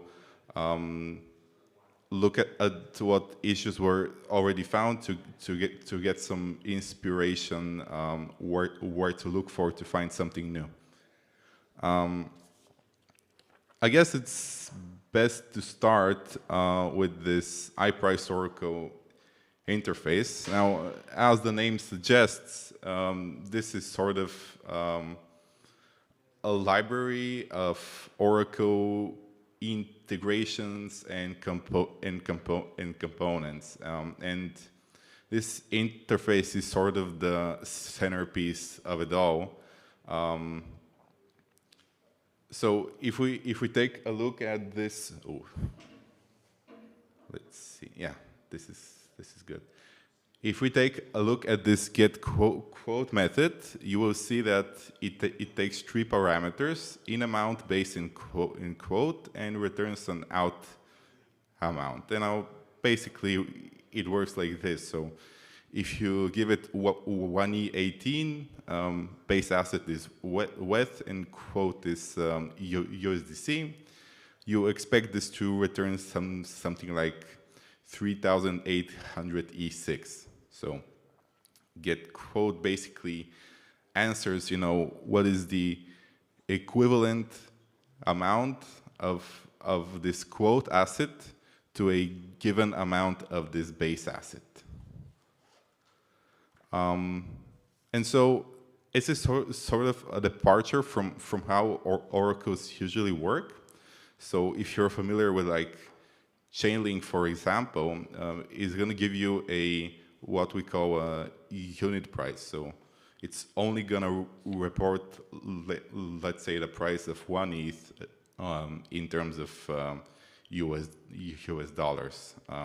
And you have to do some mathematics on that price to arrive at a quote, a size-dependent amount. And that mathematics is usually multiplying it by the in amount, scaling some of the decimals, and possibly, rounding up or down. Now, you will also notice we have the get quotes method, and Derek alluded to that as well. It returns the bid and ask prices for this asset. And this is how things are actually priced in the real world. If you take any asset on an exchange, right, it's always gonna have a price that you can buy it for and a price that you can sell it for. And usually that spread, right, is in the interest of the exchange. So it's either fees, right, or the fact that liquidity is finite, but really that a single price does not capture the liquidity of that asset. And so that's why we think like bid-ask prices are a good thing to use from a risk management perspective. And so now that we understand the interface, let's take a look at base adapter. This is sort of the abstract base class that all adapters in this repo will implement. Now I'm throwing out some terms here. So an adapter is basically an Oracle integration. So we have a Chainlink adapter, Redstone, and so on. Or you can think of an adapter as middleware that converts the raw answer to a quote according to iPrice Oracle. And so base adapter is going to be the abstract base class that all adapters in this code base are going to implement. And To everybody, sorry, just a quick interruption. The sound travels very easily into the conference area. So please, if you're going to have any conversations, there are 2 rooms that are more private. But just to not distract the speaker and the folks that are focusing on the code base itself, if you could just refrain from speaking too loudly, that would be great. Thank you, everybody. all right, thanks. Okay, back to the base adapter. I'm going to point out 3 things that are relevant here, and you should pay attention because this applies to all adapters in the repo because they implement this base class. First of all, is that this get quotes method that doesn't actually return a spread. This is sad because we really like bid and ask pricing, but unfortunately, most oracles don't support them natively. So we just return the 2 mid prices directly. And then, so when you inherit base adapter, you will override this underscore get quote.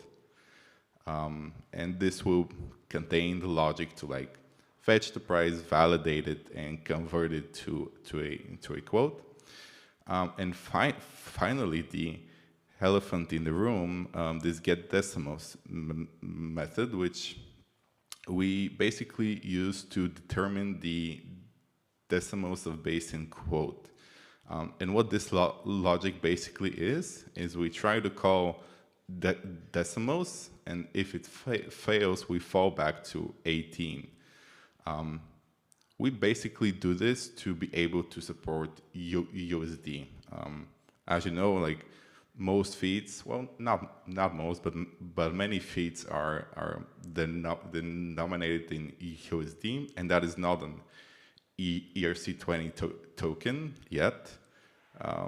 And so we want to have a convention for representing them and a convention for the decimals. And so we have 18, and for the representation of USDC, we use this ISO 4217, which is actually used by Chainlink as well.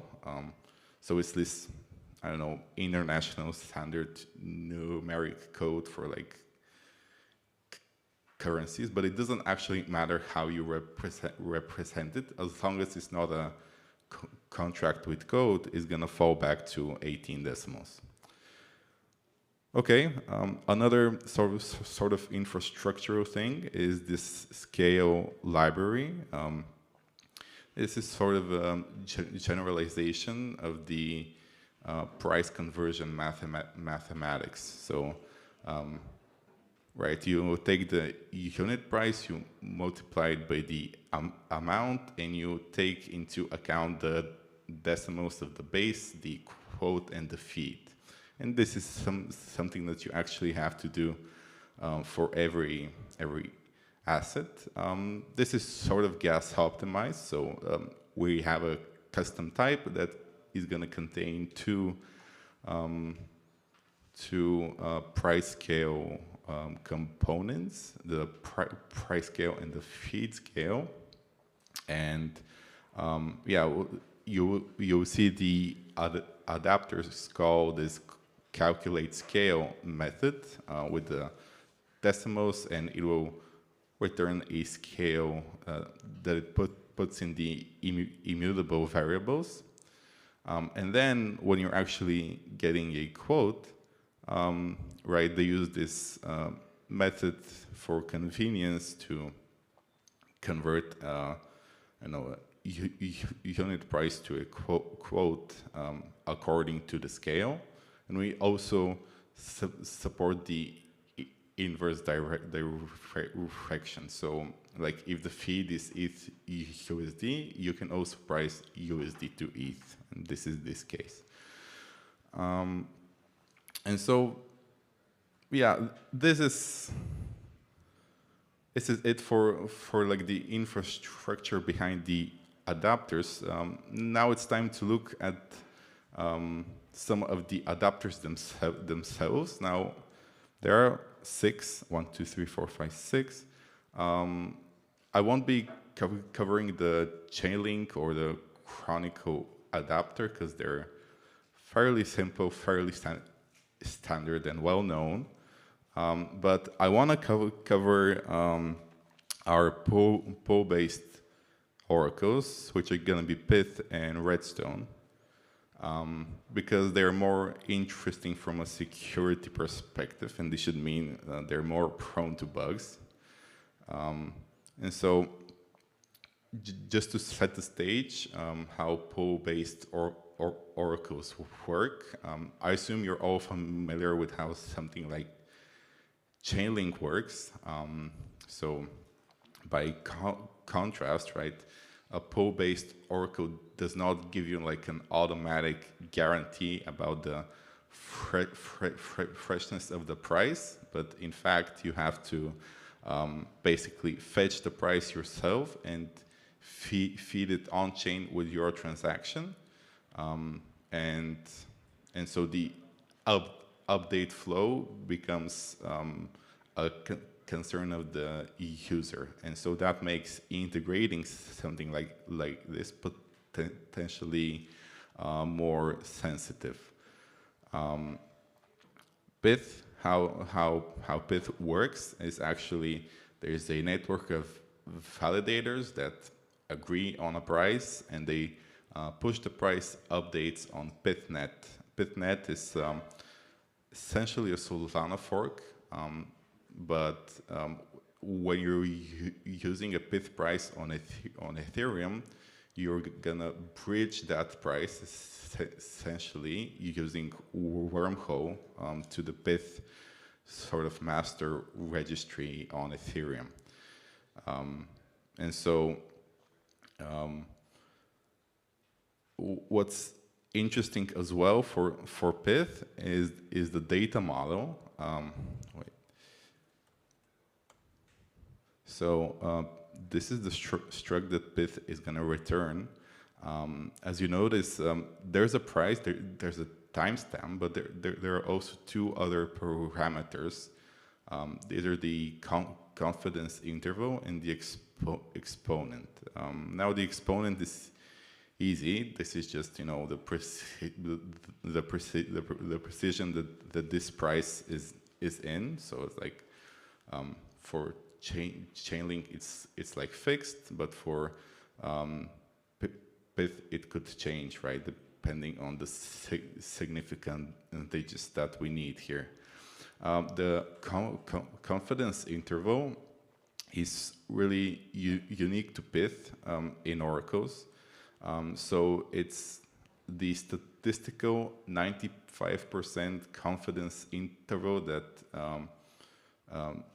for this price, which means that statistically speaking, we could expect the true price to lie in that interval around the mid price 95% of the time. Now, this is actually because, right, your Oracle node is pulling in from different price sources, which never have the same exact price, and rather than collapsing that down to one metric, right, Pith gives you the median price, but also gives you the interval, right? And the tighter the interval, usually, the more confident you are of this price. And you'll see some validation that we do on the Pith price, in that first of all the timestamp is checked. You will also see that the price timestamp could be in the future here, which is also something unusual when you come across it first. This is because PithNet and ETH are two different networks, and so theoretically there could be like a clock desync, Now, the probability of that happening is highly debatable. However, I do want to note that we actually do a stricter check for the timestamp than the Pyth SDK, because the Pyth SDK enforces a symmetric window around the block timestamp for the inclusion. So if you actually ask it to, wait, I'll show you. If you call this method get price no older than, you're expecting age to be something like 5 minutes, right? And this diff actually gives you the absolute difference of the price and of the publish time and the timestamp. So for some reason they made it this way so that it's like symmetrical around the timestamp, but we override that to one minute in the Pyth Oracle. Yeah, also basic checks. The confidence interval shouldn't be too wide, right? It indicates that something is bad. And when you get that struct, you can see we use this scale utils lib to arrive at the quote. And this is Pyth. I also want to show you the redstone, which is easily the most complicated adapter that we have, and we went through a lot of design iterations, and we have had a few findings about this adapter. So I'd say, like, if you want to look for something, look here first. Redstone makes it harder. Not harder, but it's more security sensitive, because it's once again a pool-based Oracle, but it doesn't have a global caching registry. So this means for the adapter that it will basically have to act as this registry. And so you will see that this is the only adapter that contains an update price method. So users are expected to interact with this adapter by first calling update price and then calling get quote in the same transaction. And this, by the way, is easily done with the EVC. So you'll see other adapters have this assumption as well, that like the update call and the get quote call are bundled into the same multi-call transaction. So anyways, yeah, update price is very weird when you look at it for the first time. So basically how Redstone Core works is there's a custom data format that encodes the price payload. And the way you update the price is you actually make a normal function and append this extra payload to message data. So I'll show you, for example, the fork. So, right, this is the Redstone payload for the feed, and this is the encoded call, right, for update price, and you pack next to that the payload of Redstone. So it's like appended to the data. And we use the Redstone SDK, which is this inherited primary prod data service consumer base. And so, yeah, this method call basically enters into that, and it internally is gonna decode that trailing data as n data packets. And every data packet, it contains a price, a timestamp, and a signature. And so for each one of them, it will call this overridden validate timestamp. It will memorize the price, and after all of it, it will return the median price out of the packets. And so when this code is dispatched, you should imagine that this is called n times, and then price is returned. You should follow the internal call chain in this inherited method to see how that actually happens.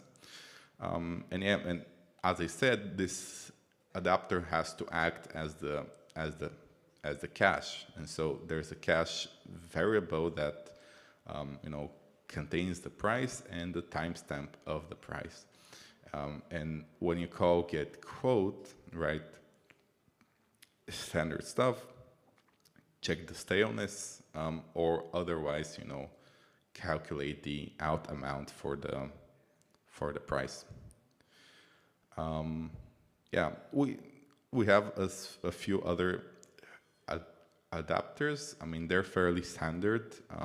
We also have what we call a Lido adapter. It's a bit of a misnomer because it's not an oracle per se, but this is basically getting the exchange rate of STETH to wrap stake teeth.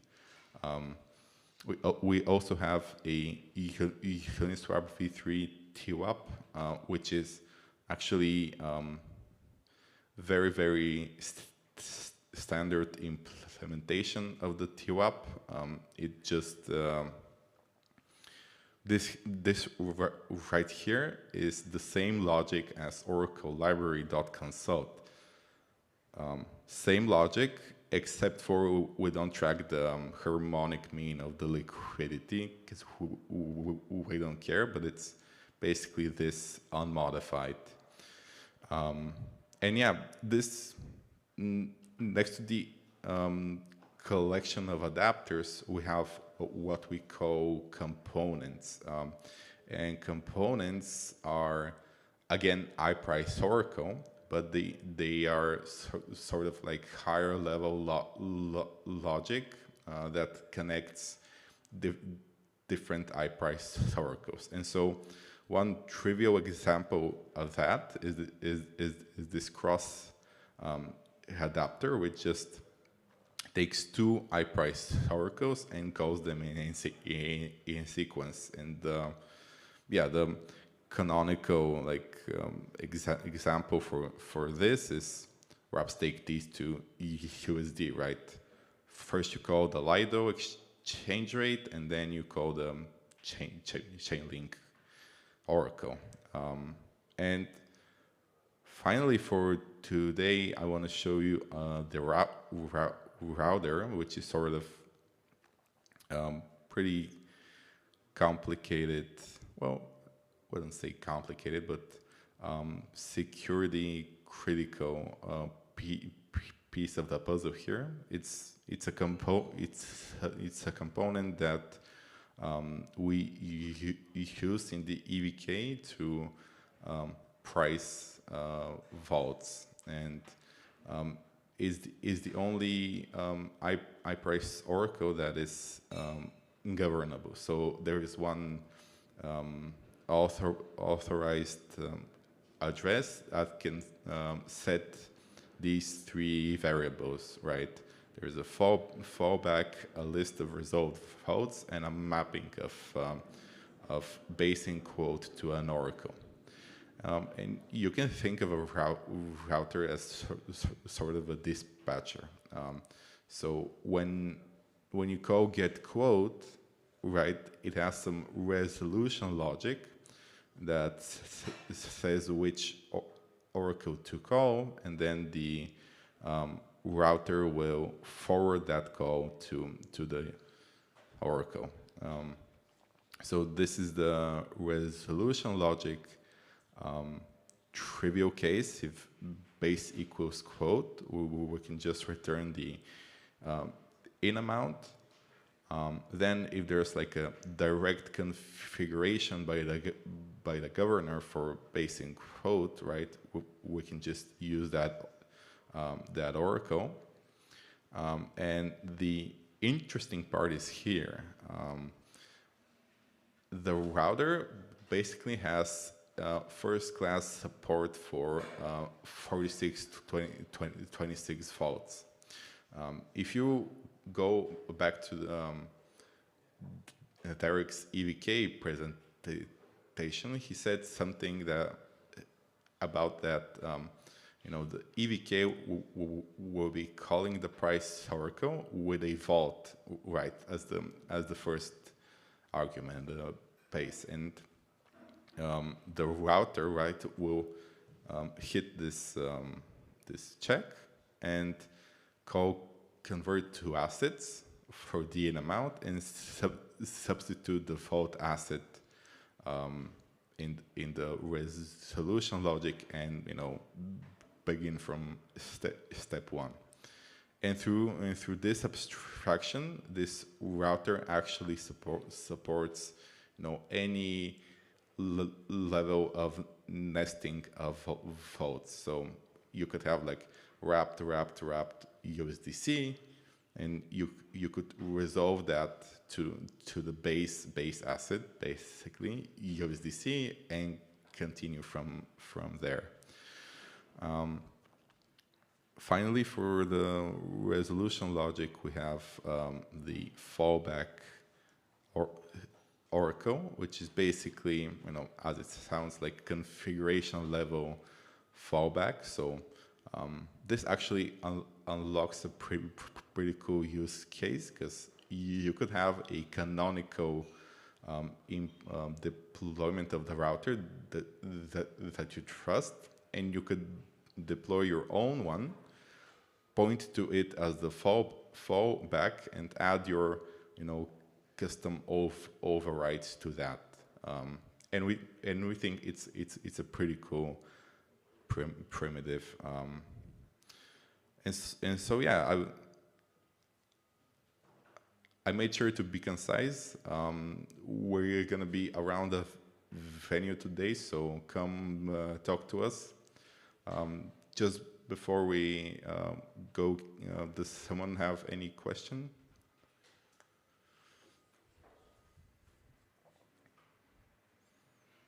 Okay, well, thank you.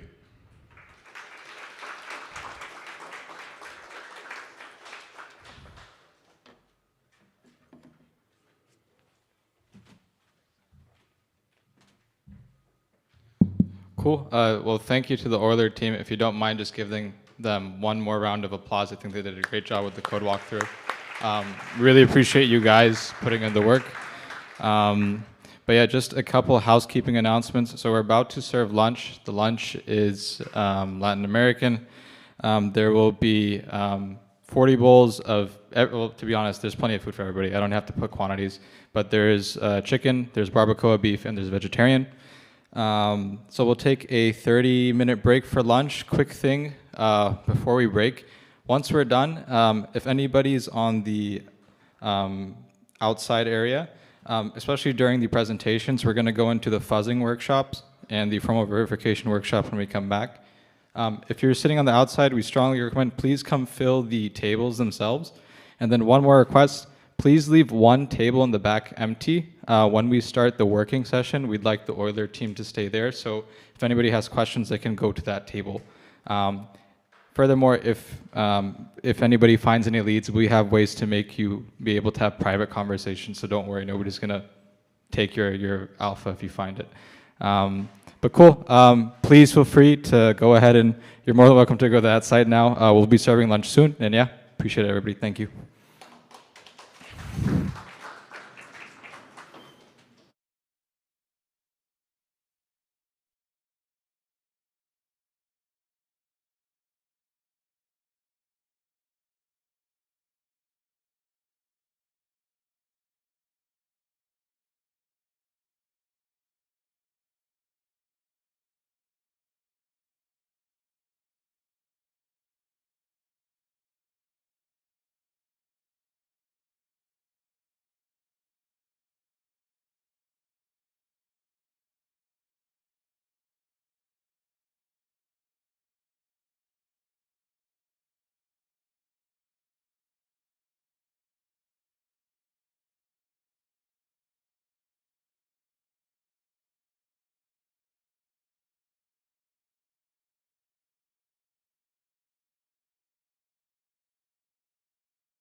Hello. Okay, should work. We are ready to go now.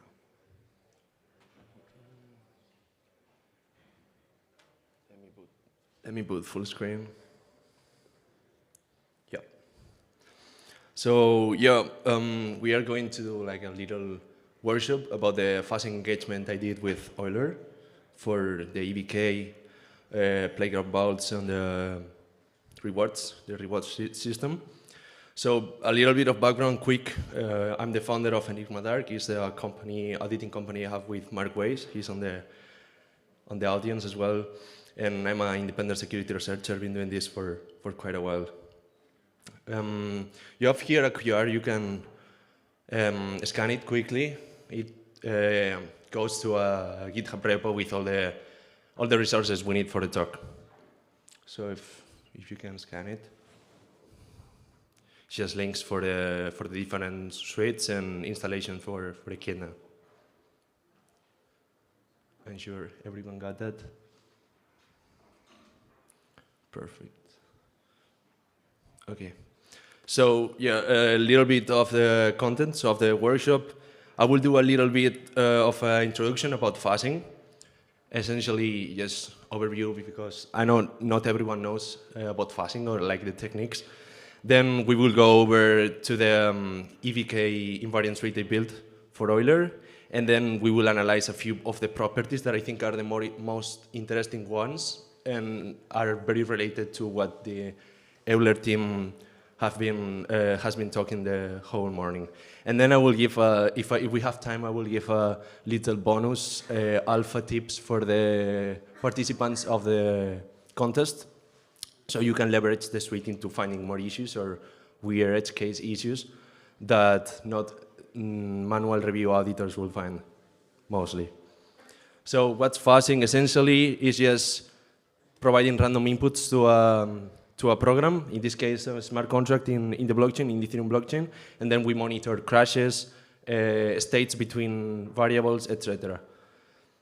We are using it's in my left, the stateful fuzzing for this suite is what I normally use, and basically it simulates the most user like experience, but randomly generated by the computer. So instead of doing just like you are I'm sure you are used to Foundry fuzzing. It's just randomizing inputs for a test. So this just makes like a chain of tests, let's say, completely random. All right, so now that we know what's fuzzing, ideally we will approach how the structure of the suite works for the EBK and of course the other two suites. So normally what we do with fuzzing, in order to, I call it weaponized fuzzing, is like making the most out of the fuzzer. In this case, it's Echidna and Medusa. We will deploy the whole protocol, just like we do in test in Foundry. And we set up a set of, we call it the tester. And what it is just a contract with a few modules inside, so everything is like a monolith. And the fuzzer only has to call these functions on the handlers, and the tester will handle all the calls to the respective contracts. So we can have, instead of fuzzing just one contract, we can fuzz a complete set of contracts, or in this case, a protocol, a module of a protocol, a part of a protocol. The approach is stateful, as I said, handler-based, what I just explained, and reduced bias. What I mean with this is, instead of letting either the developers or me, in this case, narrow all the inputs, because like in a UIN 256, the inputs are massive. Since the fuzzer are coverage guided, we let the fuzzer find the best inputs mostly, most of the times. As I said, I used Echidna as the main tool.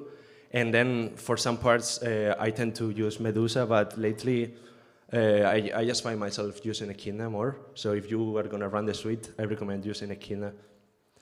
There's the three suites that you can check out. The one for the EBK, the one for the EBC playground. It's not in the scope. I think it's not in the scope for the contest, but it's really interesting to check how that suite is built, Just it's built more modularly, like the rest of the protocol. And then the one for the rewards. And we can jump straight into the, how am I doing with time? Great. Yeah, okay.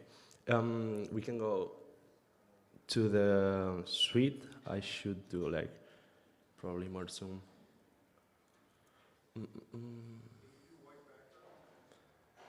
Yeah, maybe. Not sure, but maybe I can do it.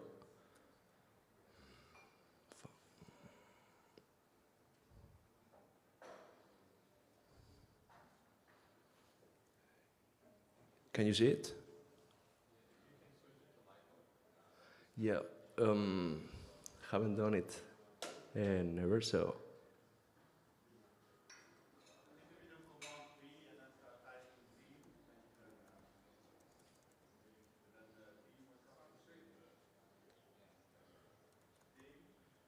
Theme. Sorry. That one, light. Perfect. Thank you, Mick. So you can see it now. Okay, so yeah, like I mentioned, everything is behind the tester. Tester is just the monolithic contract that the fuzzer calls. We are inheriting invariants. Invariants are the implementation for all the rules. This is what the echidna, in this case, checks, and it will call these functions between all the states. So it does two things in theory. It does it calls a random set of functions of the tester, and then it checks for these special calls between transitions. So it checks the states between every transition. So we got this, and then we have two sets of modules, let's call it more. We have the handlers. For the handlers, we have they act as a proxy between echidna and the protocol. So we have a handler for EVC. We have handlers for all the set of modules. I try to build it pretty modular. So we can have, since Euler is super modular, we can have a different handler for each module, essentially. So we made sure that these are covered, that Echidna covers or mostly, I mean, from 95 to 100% of the protocol, because there are some parts of the protocol that we cannot reach with fuzzing. And we also have simulators, areas, for example, for a donation attack. So the fuzzer takes into account donation attacks. Since since Euler has, it does not use balance of, it uses like internal accounting. We don't really have a problem with this. Then we can go to the invariants I just said, and then we have another type of invariants that are called, I like to call them, I have it spec'd out here. We have two types of invariants, essentially. We have the invariants that are checked between every call, and we have post conditions. That I like to explain this like we save some state before a call, we do the call, and we compare the state right after the call to the state previously. So we can check these are global. These are in theory more difficult to come up with, and there are few of them. And post conditions, there are a lot more, and mostly every invariant, every property that you will come up with is going to be a post condition. So post conditions, we have, I kind of divide them both in two types. Global post conditions. Global post conditions are ones that every call, no matter if it's a borrow, repay, whatever call, should hold. So we are not, that's why they are called global. We are not filtering by type of call. And then we have handler-specific post conditions. I will show you later. For example, on liquidations, I have some properties. I have built some properties that I only want them to be true on liquidations, because there's no point of checking a property that you hold on liquidations, but on a deposit, for example. So once we have this, understanding, we have some kind of hooks. So we store values before the transactions, and we store the values right after. And we compare a set of postconditions. This will be the global postconditions between both. We will see later in a bit more detail all these, what I mean. And everything is inherited into the tester. We aggregate them here. And these are the global postconditions, like I said. And then we have the invariants. We can take a bit of the tests, the functions that were echidna underscore were like the wrappers for these assertions. Essentially, everything is an assertion, but depending on where you check it, is a postcondition or an invariant. So we can go straight into checking which invariants. I have marked a few that are very, I think are very interesting to remark. We have quite a few. So in all of them, like the protocol, like the handlers, are divided in some kind of modular compartmentation or something like that. So this one, for example, we are checking that the snapshot should be reset after every action. So what this essentially means is that since invariants, this will be a global invariant, because since invariants are checked between actions, this invariant that is right here, it should be here. We are checking that it is 0 on the invariant. So between actions, it is always reset to 0. This one is trivial, but for example, we can go to this one. Total supply, on all states, total supply should be equal to the sum of mint shares plus accumulated fees. So in order to check for this invariant and to let the fuzzer break it or try to break it, we have to have a set of ghost variables. On each handler, for example, if we go to the mint handler, you will see that there's a function that says increase ghost value. So what we are doing essentially is letting the protocol work, but of course I'm saving variables, I'm saving states on the handlers, so I can track the min invariants. So essentially the sum of all shares balances, all the minted shares, plus the accumulated fees, plus some extra balance from the fee receiver makes this invariant be true across all states. One more invariant, for example, I think these are pretty common, the token invariants, vault invariants, but what are really interesting, we have here, of course, I think Doug from the Euler team sent me a set of invariants from A16 set, and we implemented them into, so they are for Foundry, so we made them be able to work with Echidna. And we have, these are just like, they check that the implementation of 4626 volt follows mostly the standard. So we have checks for reverts. How we do checks for reverts? So in order to do checks for reverts, on an invariant, we do a try catch. In the case of a catch, we make the invariant fail, and we will get in Echidna we will get a warning. And I will check the warning, I will debug it, and find in which state the invariant has broken, and we are not compliant with the 4626, for example. We have a lot more. These are really interesting. You may want to take a look into this. It's just round-trip invariants, a set of predefined calls, and after, for example, the amount you get after depositing an amount A and redeeming should be smaller than A. So you cannot gain assets from deposit and redeem. And these are checked in another way. These are like post-condition invariants, like I mentioned. Then we have the borrowing module. For the borrowing module, essentially there's, you will see that is the module with more invariants.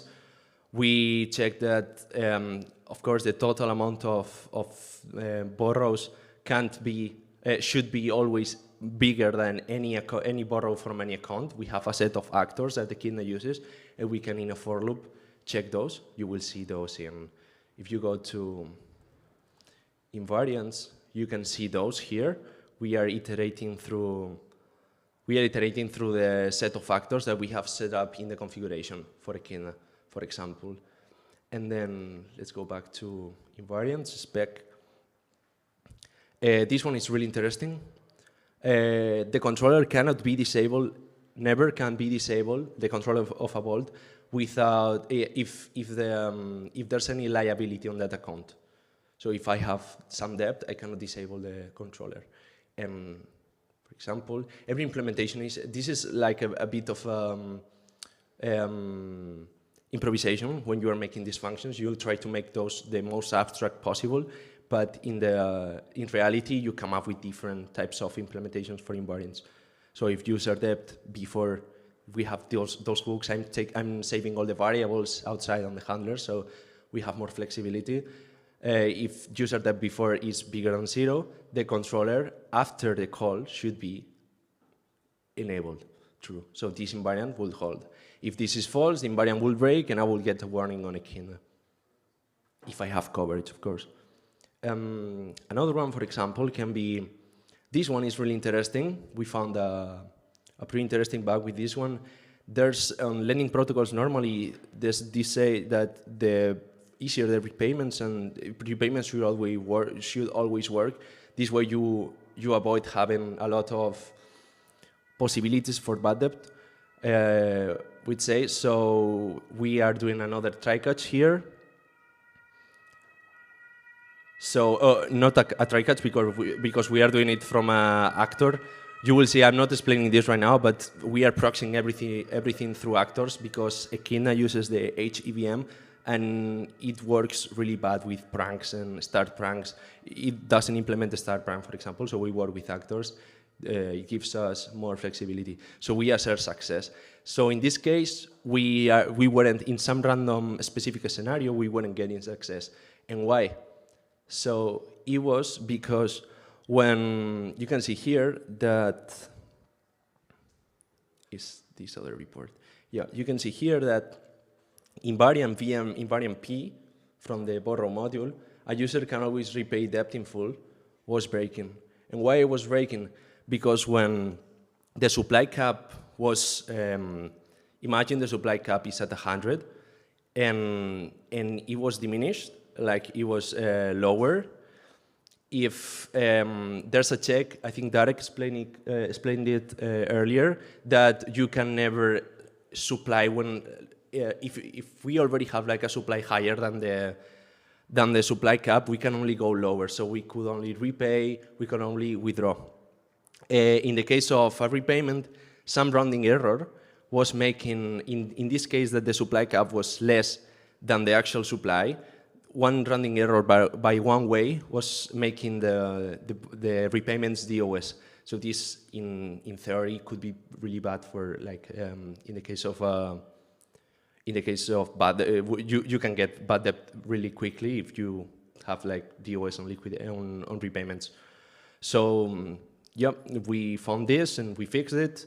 The Euler team fixed it, and we can run. The good thing about fuzzing is that after fixing it, we can run again the suite and make sure it doesn't break in that case, because we are saving like a lot of coverage reproducers, so we can mimic that scenario really quick. If it broke once, it's not gonna take like a day to break again. It's gonna take a couple minutes if we already have the coverage. So yeah, that one's one. That one's one of my favorite ones from the suite. And we can also go to one more regarding liquidations.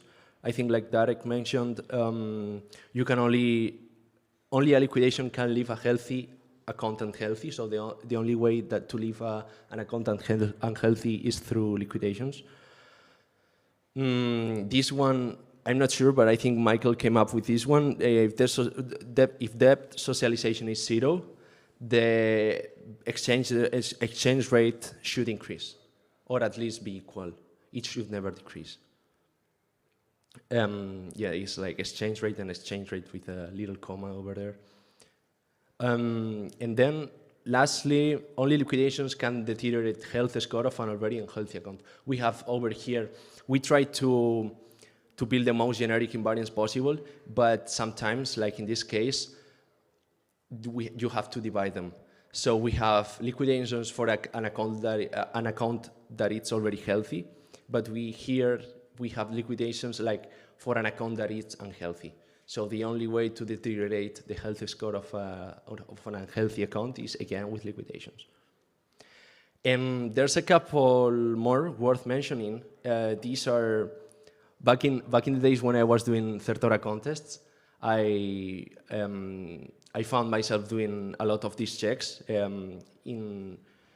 Essentially, there's some variables in the protocol, like the interest rate accumulator, the last interest, the accumulator update, the timestamp that the protocol is last updated should always increase. So we call that monotonically increases, and we check that. How we check that? We check that through a post condition, of course, because we have to check the state before every call and after every call. So we check it here. It's a global post condition. So after every call to a handler, this is getting checked. So we know that the accumulator, either by rounding errors, by anything, can't decrease, can only be equal or increase. And I think with time, regarding time, how I'm doing. Okay. That's also interesting, and yeah, if like we have time, you can check everything out of this. It's on the, so the QR will have sent you here, so you can go to the suites, to the list of suites, to Ethereum Vault Kit. You can go inside, it says here, inside the test folder and invariants, and you will check it out, all the invariants. And you can, I will give you now some tips for the contest. If you are auditing, I think it's pretty good since the suite, the suite is already built. So if you are auditing and you come up with some scenario that you will want to check, or some property that comes, or post condition that comes to your mind, you can always try it and test it out. So we can go again to the presentation. Yeah, so basic fuzzing tips for the contest. Avoid oversimplification when building on top of the suite, like I said. First of all, make sure that the invariant, if you are going to write invariants, I suggested that the invariants have been reached. It's normal to code, and since a key at the behavior we have as testers are when a test crashes, it will show a warning. With Echidna and Medusa, that doesn't happen. Usually, you don't get nothing. You have to check for coverage first. So if I make a handler for a repayment function, I will have to check on the coverage files that I have coverage on all the repayment function. Okay. Then avoid mocks as much as possible. You will see that on the suite there's mocks because there's some behavior that has to be mocked. But all those mocks are randomized as well. So we have on the suite we have simulators. So essentially, for example, the price oracle for the suite that's built on the EBK, it's mocked, but the prices are completely randomized. So and this made us find a bug regarding rounding directions on the calculation of the value of the liability. And essentially, you could borrow one way from different accounts. So yeah, everything that has to be mocked should be randomized as much as possible, or even between some kind of bounds. And apart from that, avoid hard coding values. I mean, if we have the fuzzer, same with formal verification. If we have something that makes checks for a lot of values, avoid hard coding them as much as possible. Then I would suggest you leverage the existing setup in order, instead of just building yourself, because there's enough time to test or whatever on the contest. But I will say leverage this setup and these invariants and tweak them however you want. And I think you will find either you will make the protocol more secure because you will add more invariants. You can also find weird bugs. I hope not, but you can find, of course, weird edge cases. Then, in order to make this possible, you will have to know a bit more about fuzzing. So I suggest either reading reports from other code bases that have done fuzzing suites like EBTC, the engagement I did with Tapioca, or even all the formal verification reports from Certora. They have a lot of great insights. And then I will suggest you focus on running errors, maybe PsyOps, maybe not, but yeah, they are the ones that I found most common with this technique, that I most commonly find with this technique, so I would suggest focusing on those. And I think I'm right on time, like 30 minutes, perfect. So that's my Twitter, and that should be all. I hope you win something on the contest and secure a Euler V2.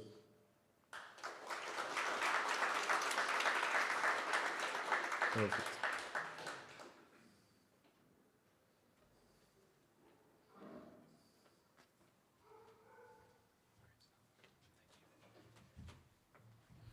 Thank you, Victor.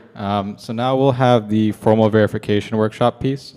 Just as a reminder, this is 100K of the competition, so we strongly recommend listening in.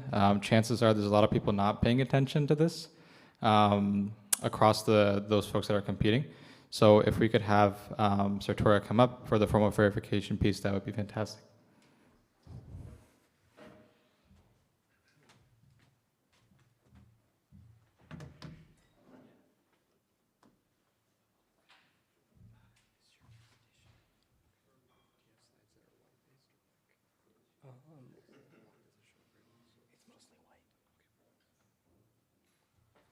Hi, so I'm Andrew. I'm with Certora. I've been working on verifying some of Euler's code, including the EVC and Vault kit.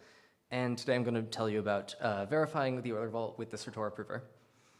So this talk is split into two parts. The first part, I'm going to give an overview of the Certora prover, how to use it, what it's doing under the hood to help you use it in the contest, and also go over some of the setup specific to the Euler Vault.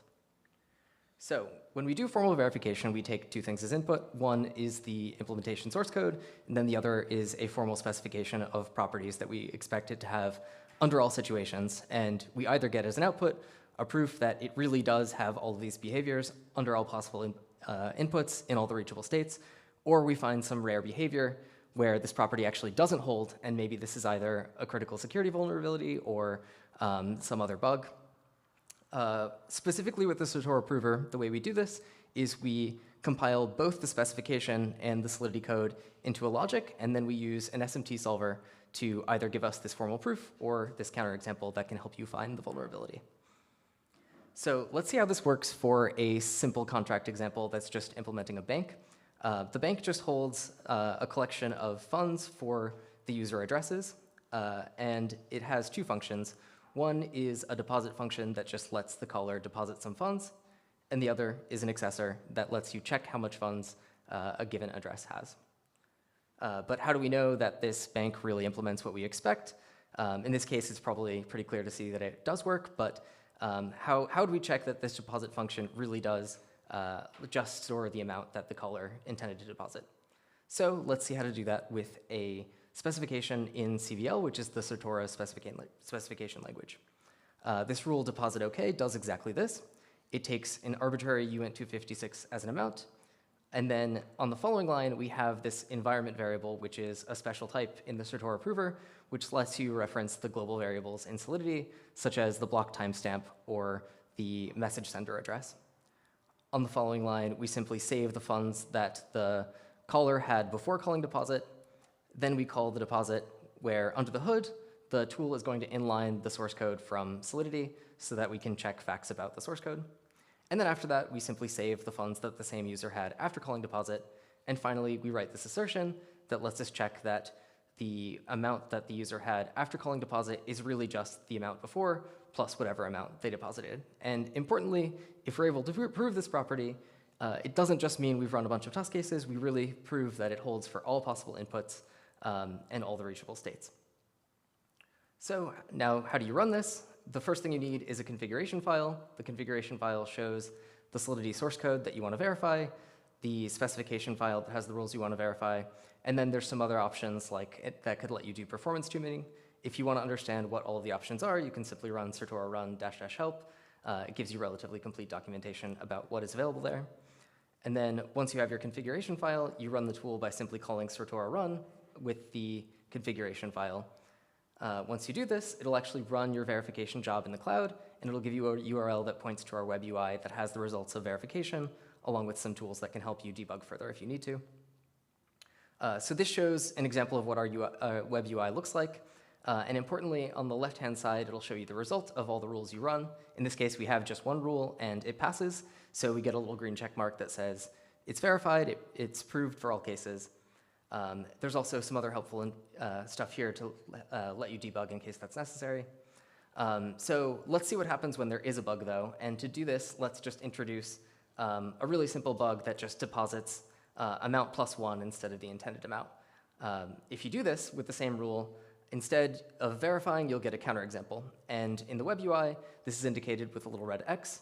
And then there's some other tools to help you debug the counterexample and understand what's going on. On the right-hand side, you'll see a valuation of the variables. So when you have a counterexample, this means the tool has found a specific valuation for the variables where this property does not hold.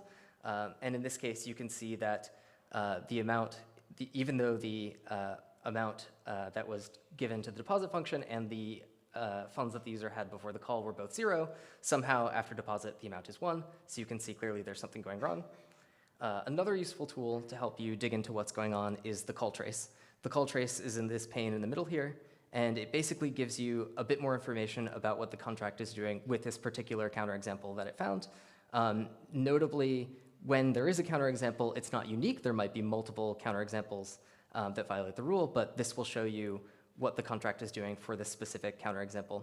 And in particular, it'll tell you the storage values for each of the function calls as you step through it, the specific parameters that get past all the functions, and branch conditions that do get evaluated on this execution path with the particular counterexample. So this can sometimes help you find what's going on. And indeed, in this case, it shows that get funds does return 0, which we would expect, but that somehow, even though deposit is called with an amount 0, there's a write to the storage location for the funds with 1 instead. So this should hopefully give you a clue that the line where the storage is done is incorrect. So next I'll go into a bit of detail about what's going on under the hood in the prover, because sometimes this might help you understand what it's doing and how to get the most out of it. So importantly, the Certora prover actually works on EVM bytecode.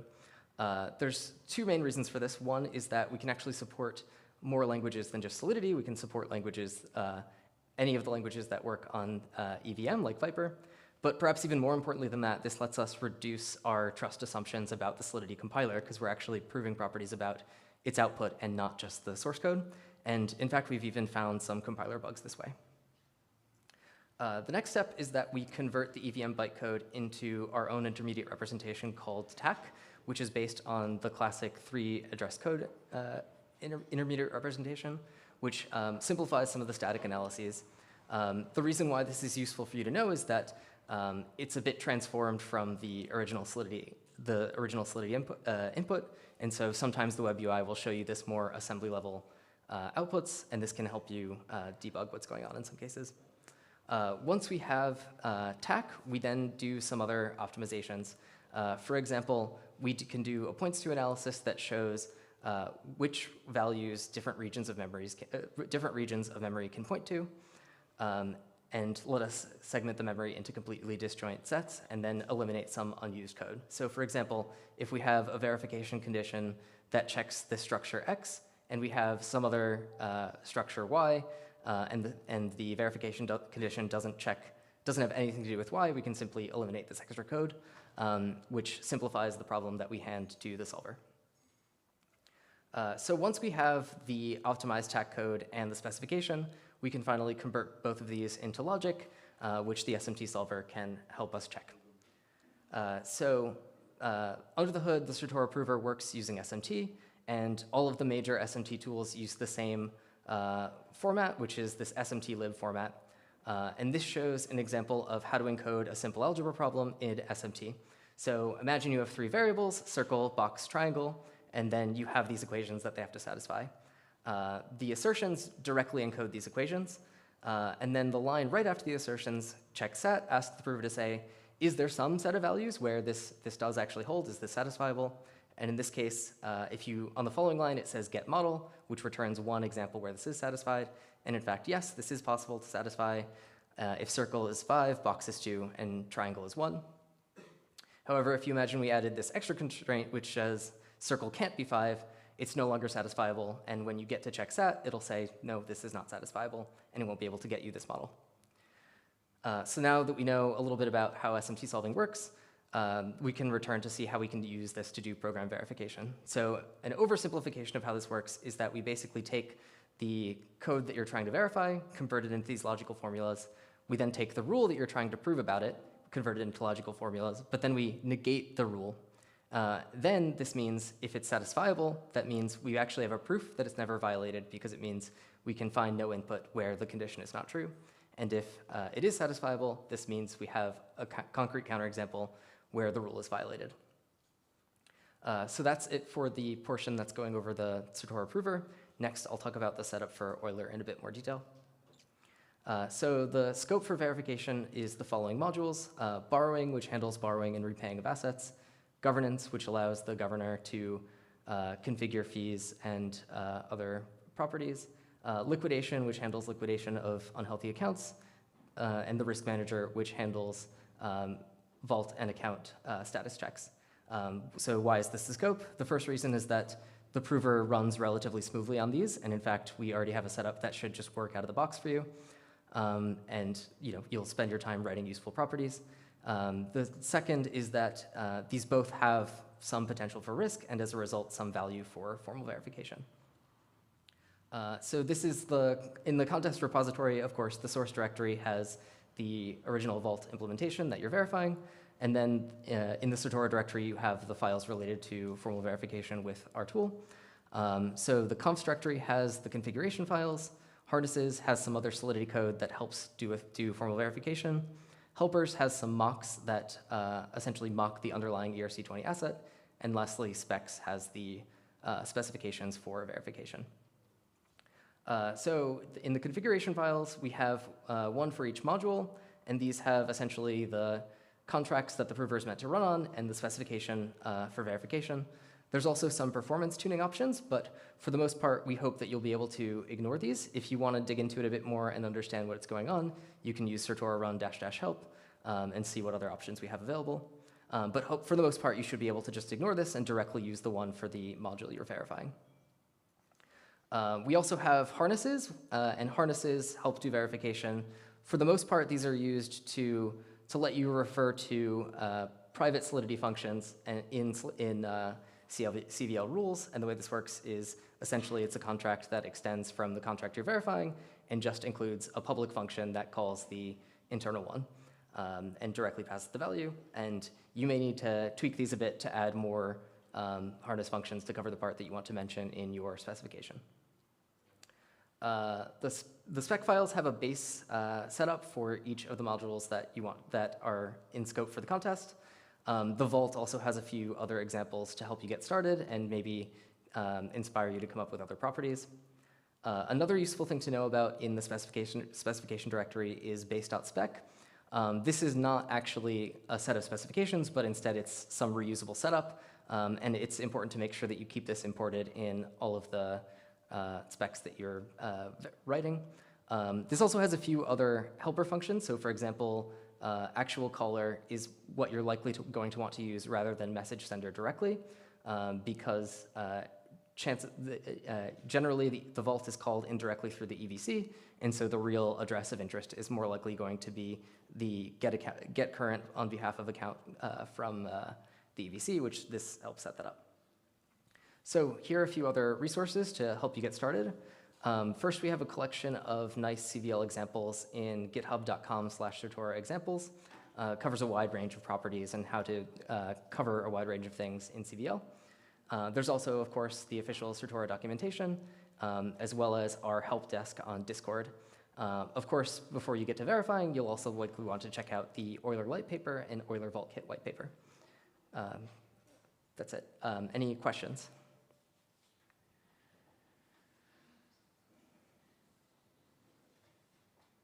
And of course, if anyone wants like help getting set up or has any questions about how to use the tool like throughout the day, I'll be around to answer questions, and I think a few other people from Certora are also here. So.